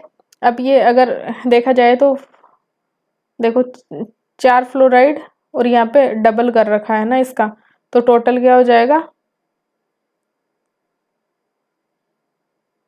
+2x is equal to -2। इसको ऐसे करेंगे, -1 गुणा 4 फिर गुणा 2 + 2x, क्योंकि 2 मेटल हो जाएगी ना, यहाँ पे 2 लिखा हुआ है, इज इक्वल टू क्या हो जाएगा, -2। जब इसे हम कैलकुलेट करेंगे तो x इज इक्वल टू क्या हो जाएगा, 6/2 इज इक्वल टू 3। तो यहाँ पे जो ऑक्सीडेशन स्टेट आएगी इसकी +3 आ जाएगी। नेक्स्ट एग्जाम्पल ये है, इस पे चार्ज कितना है, 0 है, इस पे N2 H2 है, N2 है, क्या है, NH2 पे -1 है, इस पे भी OH पे भी -1 है, SO4 पे -2 होता है, तो 2 SO4 है, तो इस कॉम्प्लेक्स पे पूरा चार्ज आ जाएगा +4। ये H2O लग रहा है मेरे को, ये H2, इस पे भी चार्ज 0 है, तो क्या हो जाएगा, 2x, क्योंकि 2 मेटल है तो 2x प्लस -1 प्लस -1, क्योंकि एक इस पे -1 चार्ज है, इस पे -1 चार्ज है, इज इक्वल टू कितना है, 4, प्लस का 4 है। ठीक है। अब जब 2x इज इक्वल टू से बराबर के उधर जाएंगे तो ये 6 हो जाएगा, तो x इज इक्वल टू क्या हो गया, 3 हो गया, तो इसकी ऑक्सीडेशन स्टेट भी +3 हो गई और इसकी ऑक्सीडेशन स्टेट भी +3 हो गई। इसी प्रकार से लिथियम एल्यूमिनियम हाइड्राइड है, अगर इसका एग्जाम्पल देखते हैं तो देखो इस पे कॉम्प्लेक्स पे पूरे पे क्या चार्ज है, -1 है, क्योंकि लिथियम है ना, जो कंपाउंड होता है ना वो न्यूट्रल रहता है हमेशा, तो इस पे पॉजिटिव चार्ज है ना, तो इस वाले पे पॉजिटिव +1 है ना, तो इस पे पूरे पे कॉम्प्लेक्स पे -1 चार्ज रहेगा। ठीक है। अब इस पे हाइड्राइड पे एक पे -1 चार्ज है ना, तो एल्यूमिनियम का x माना ऑक्सीडेशन स्टेट, 4 हाइड्राइड है ना, तो एक पे चार्ज -1 इज इक्वल टू -1, तो x इज इक्वल टू क्या हो जाएगा, पूरा कैलकुलेट करेंगे तो +3 हो जाएगा, तो जो एल्यूमिनियम है ना इसकी ऑक्सीडेशन स्टेट क्या हो गई, +3 हो गई। इसी प्रकार से अगर ओस्मियम की अगर ऑक्सीडेशन स्टेट निकालनी है हमें तो क्या करेंगे, इस पे तो 2 क्लोराइड पे है ना -2, एक पे -1 चार्ज हो गया और इस पे 0 चार्ज है, और इस पे SO4 2 है, SO4 पे क्या होता है, -2 चार्ज होता है, 2 है, तो इस पे क्या हो जाएगा, +4 चार्ज हो जाएगा। ठीक है। अब इसकी कैलकुलेट करेंगे तो क्या आएगा, ये ऊपर वाला क्लियर कर देते हैं ताकि स्पेस बन जाए अच्छे से।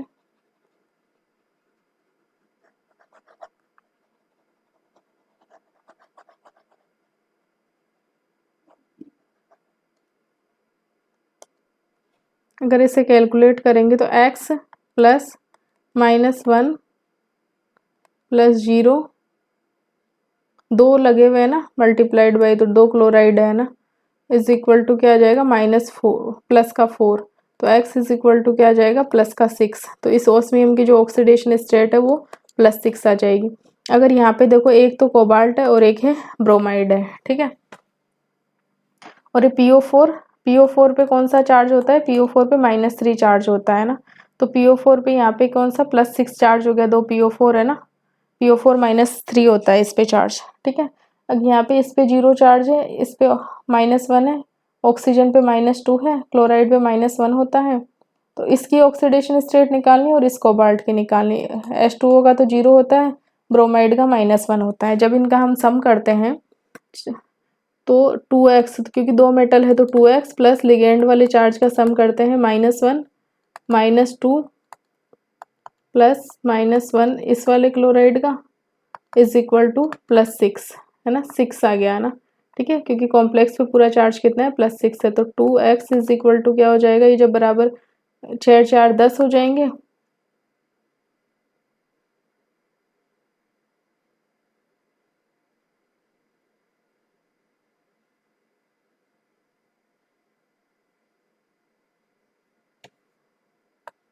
तो x इज इक्वल टू क्या हो जाएगा, +5 हो जाएगा।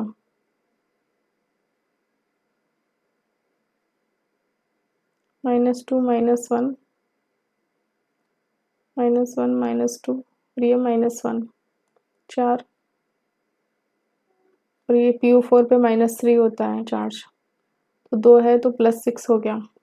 तो इन पे जो चार्ज आएगा ना वो क्या आएगा, +5 चार्ज आएगा दोनों कोबाल्ट पे। ठीक है, अब ये सबसे इम्पोर्टेंट एग्जाम्पल है फेरिफेरोसाइनाइट, है ना।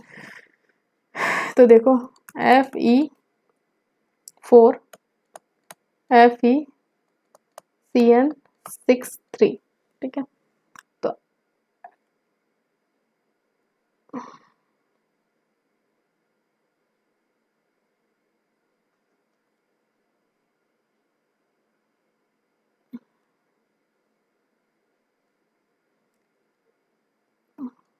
ये तो कैसा है, इसका पॉजिटिव पार्ट है, और ये वाला कैसा है, नेगेटिव पार्ट है। मतलब इस पे तो पॉजिटिव चार्ज है और ये एनाइनिक पार्ट है, ठीक है। तो Fe+3, ये तो क्या है, +3 चार्ज है इस पे तो, ठीक है।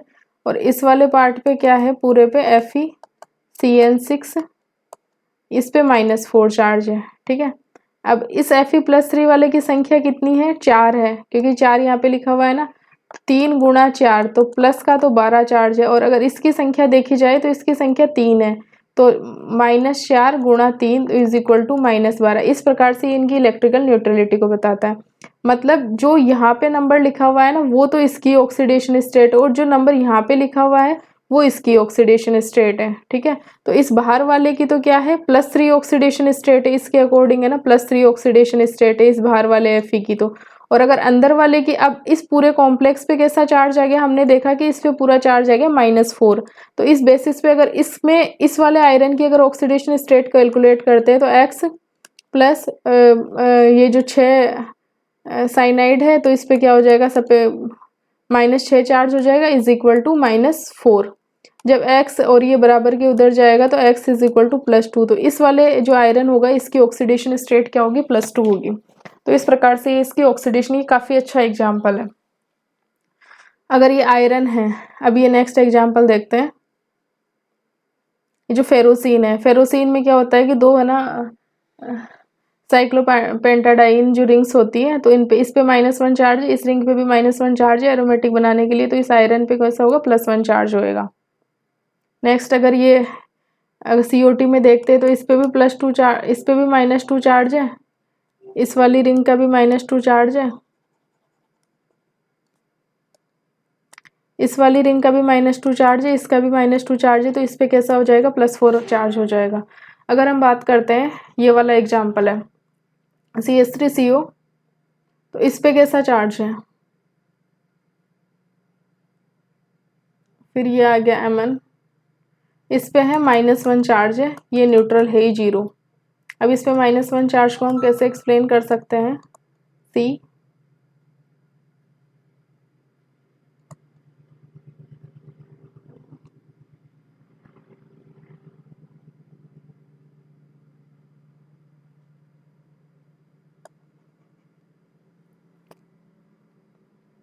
ये वाला तो न्यूट्रल है। अगर ये वाला कार्बन देखा जाए डबल बॉन्ड, इस वाले लिगेंड पे -1 चार्ज होता है, इसका एक्सप्लेनेशन वैसे तो ऐसे होना चाहिए कि CH3C डबल बॉन्ड O, तो इसके 3 बॉन्ड बने हुए हैं, तो ये वाला कार्बन पे क्या हो जाएगा, -1 चार्ज आ जाएगा। इस पे न्यूट्रल है, इस पे 0 चार्ज है, तो मेटल की ऑक्सीडेशन स्टेट भी 0 हो जाएगी। OAC पे क्या होता है, -1 चार्ज होता है एसीटेट पे, तो इस पे -1, और इस पे DMP ये कैसा है, न्यूट्रल है, तो इस पे 0 चार्ज है, तो इसकी जो ऑक्सीडेशन स्टेट हो जाएगी वो क्या हो जाएगी, +2 हो जाएगी, क्योंकि 2 OAC2 है। जैसे X प्लस -2 हो जाएंगे, 2 एसीटेट ग्रुप लगे हुए हैं, इज इक्वल टू 0। जो कॉम्प्लेक्स पे चार्ज कितना है, 0 है, तो X इज इक्वल टू क्या हो जाएगा, +2। इसी प्रकार से अगर इसका एग्जाम्पल देखें तो देखिए ये कार्बन लगा हुआ है, इससे एक ग्रुप ये लगा हुआ है, एक ग्रुप ये लगा हुआ है, तो इस पे कैसा है, -2 चार्ज है, तो और इसका क्या चार्ज है, इसका तो 0 है, कार्बोनाइल का न्यूट्रल लिगेंड है, तो इस वाली मेटल का जो चार्ज हो जाएगा वो क्या हो जाएगा, +2 चार्ज हो जाएगा। अगर इस वाले पे लिगेंड पे -1 चार्ज है, इस पे +1 चार्ज है, तो माइनस प्लस एक दूसरे को कैंसिल आउट कर देंगे, 0 चार्ज हो जाएगा। इस पे -1 चार्ज है और इस पे भी -1 चार्ज है, तो मेटल के पे क्या हो जाएगा, +2 चार्ज हो जाएगा। अब ये रुदीनियम कॉम्प्लेक्स है ना, तो देखो इस वाले कार्बन का क्या है, -2 चार्ज है, इधर -1 है, इधर भी -1 है दोनों क्लोराइड का। इसका क्या 0 चार्ज है, इसका 0 चार्ज है, तो इस वाली मेटल का क्या चार्ज हो जाएगा, x + -2 और ये -2 दो क्लोराइड का इज इक्वल टू 0 है कॉम्प्लेक्स पे, तो x इज इक्वल टू +4। इस तरह से इस मेटल का चार्ज +4 हो जाएगा। नेक्स्ट एग्जाम्पल हम देखते हैं, तो इस वाले पूरे कॉम्प्लेक्स पे क्या चार्ज आएगा, -2 चार्ज आएगा, ठीक है। इस पे क्या है, इसका तो 0 है, और x + 0 is equal to charge होने कॉम्प्लेक्स इज इक्वल टू 0, तो x इज इक्वल टू -2। तो यहाँ पे मेटल कौन सी, -2 ऑक्सीडेशन स्टेट में है। अगर इसका बात करें तो इसमें ऑस्मियम है ना, सेंट्रल एटम है, नाइट्रोजन पे -3, 2 Br है तो -1 गुणा 2, इस पे 0 चार्ज है, NMe2 अगर 2 ही ग्रुप लगे हुए हैं तो नाइट्रोजन फैमिली वाले के साथ, तो -1 चार्ज है, तो x ऑक्सीडेशन स्टेट को मान लिया x -3 प्लस माइनस का 2 इन ब्रोमाइड का, +0 PMe3 का, NMe3 का -1 इज इक्वल टू चार्ज कितना है, -1, तो इज इक्वल टू -1। तो x इज इक्वल टू क्या हो जाएगा, इसको कैलकुलेट करेंगे तो +5 आ जाएगा। तो ये +5 है ना, ओस्मियम की जो ऑक्सीडेशन स्टेट आएगी वो क्या आएगी, +5 आएगी। नेक्स्ट एग्जांपल अगर हम देखते हैं, तो इस पे तो चार्ज क्या है, 0 है, न्यूट्रल लिगेंड है, कॉम्प्लेक्स पे जो चार्ज होगा वही मेटल की ऑक्सीडेशन स्टेट होगी।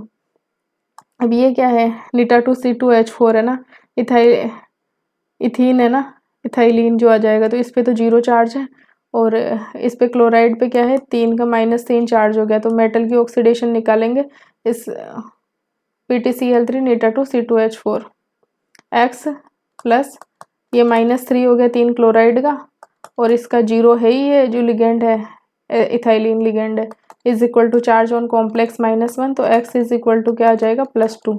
तो ये प्लेटिनम की जो ऑक्सीडेशन स्टेट है वो +2 होगी।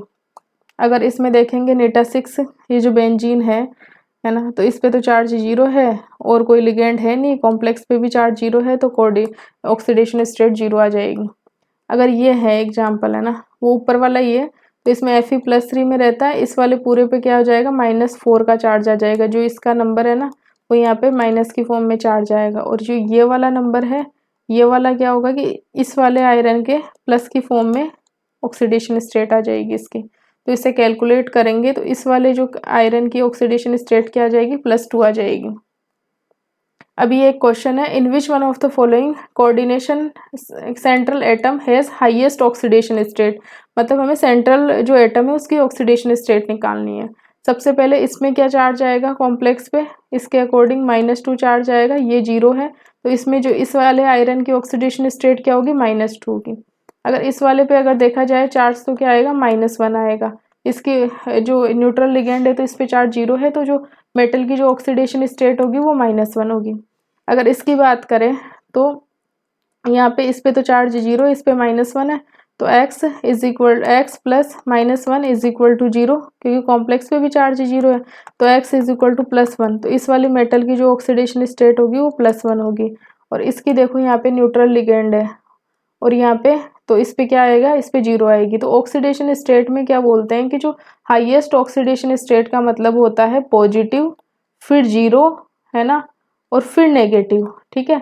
तो हाईएस्ट ऑक्सीडेशन स्टेट का मतलब ये होता है, एग्जाम्पल अगर है ना +2 होगी ना वो ज़्यादा होगी, फिर +1 होगी, हाई ऑक्सीडेशन स्टेट का जो ऑर्डर रहेगा डिक्रीजिंग, फिर 0, फिर -1, फिर -2। ऑक्सीडेशन स्टेट का मतलब ही क्या होता है कि इलेक्ट्रॉन की जो लूज करने की जो टेंडेंसी, मतलब पॉजिटिव चार्ज जितना ज़्यादा रहेगा ऑक्सीडेशन स्टेट उतनी ही ज़्यादा रहेगी।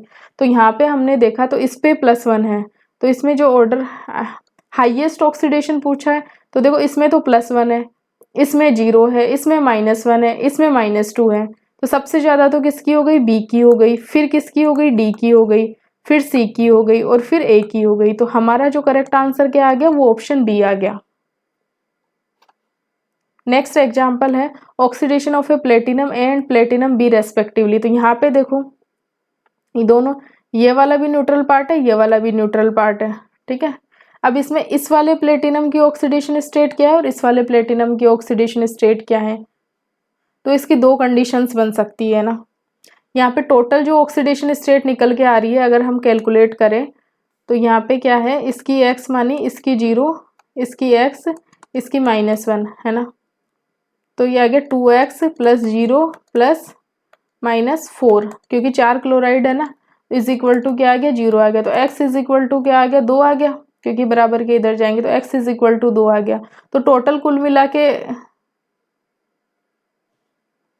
तो इसका जो करेक्ट आंसर बनेगा ना वो होगी +2 और +2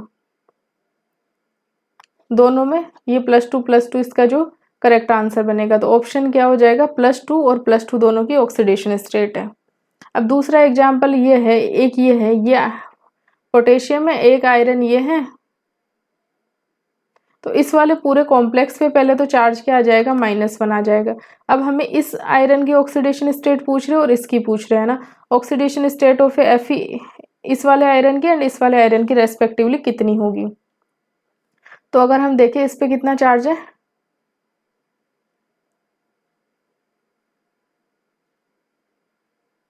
तो पहले तो x निकालेंगे कि x कितना आएगा, ठीक है।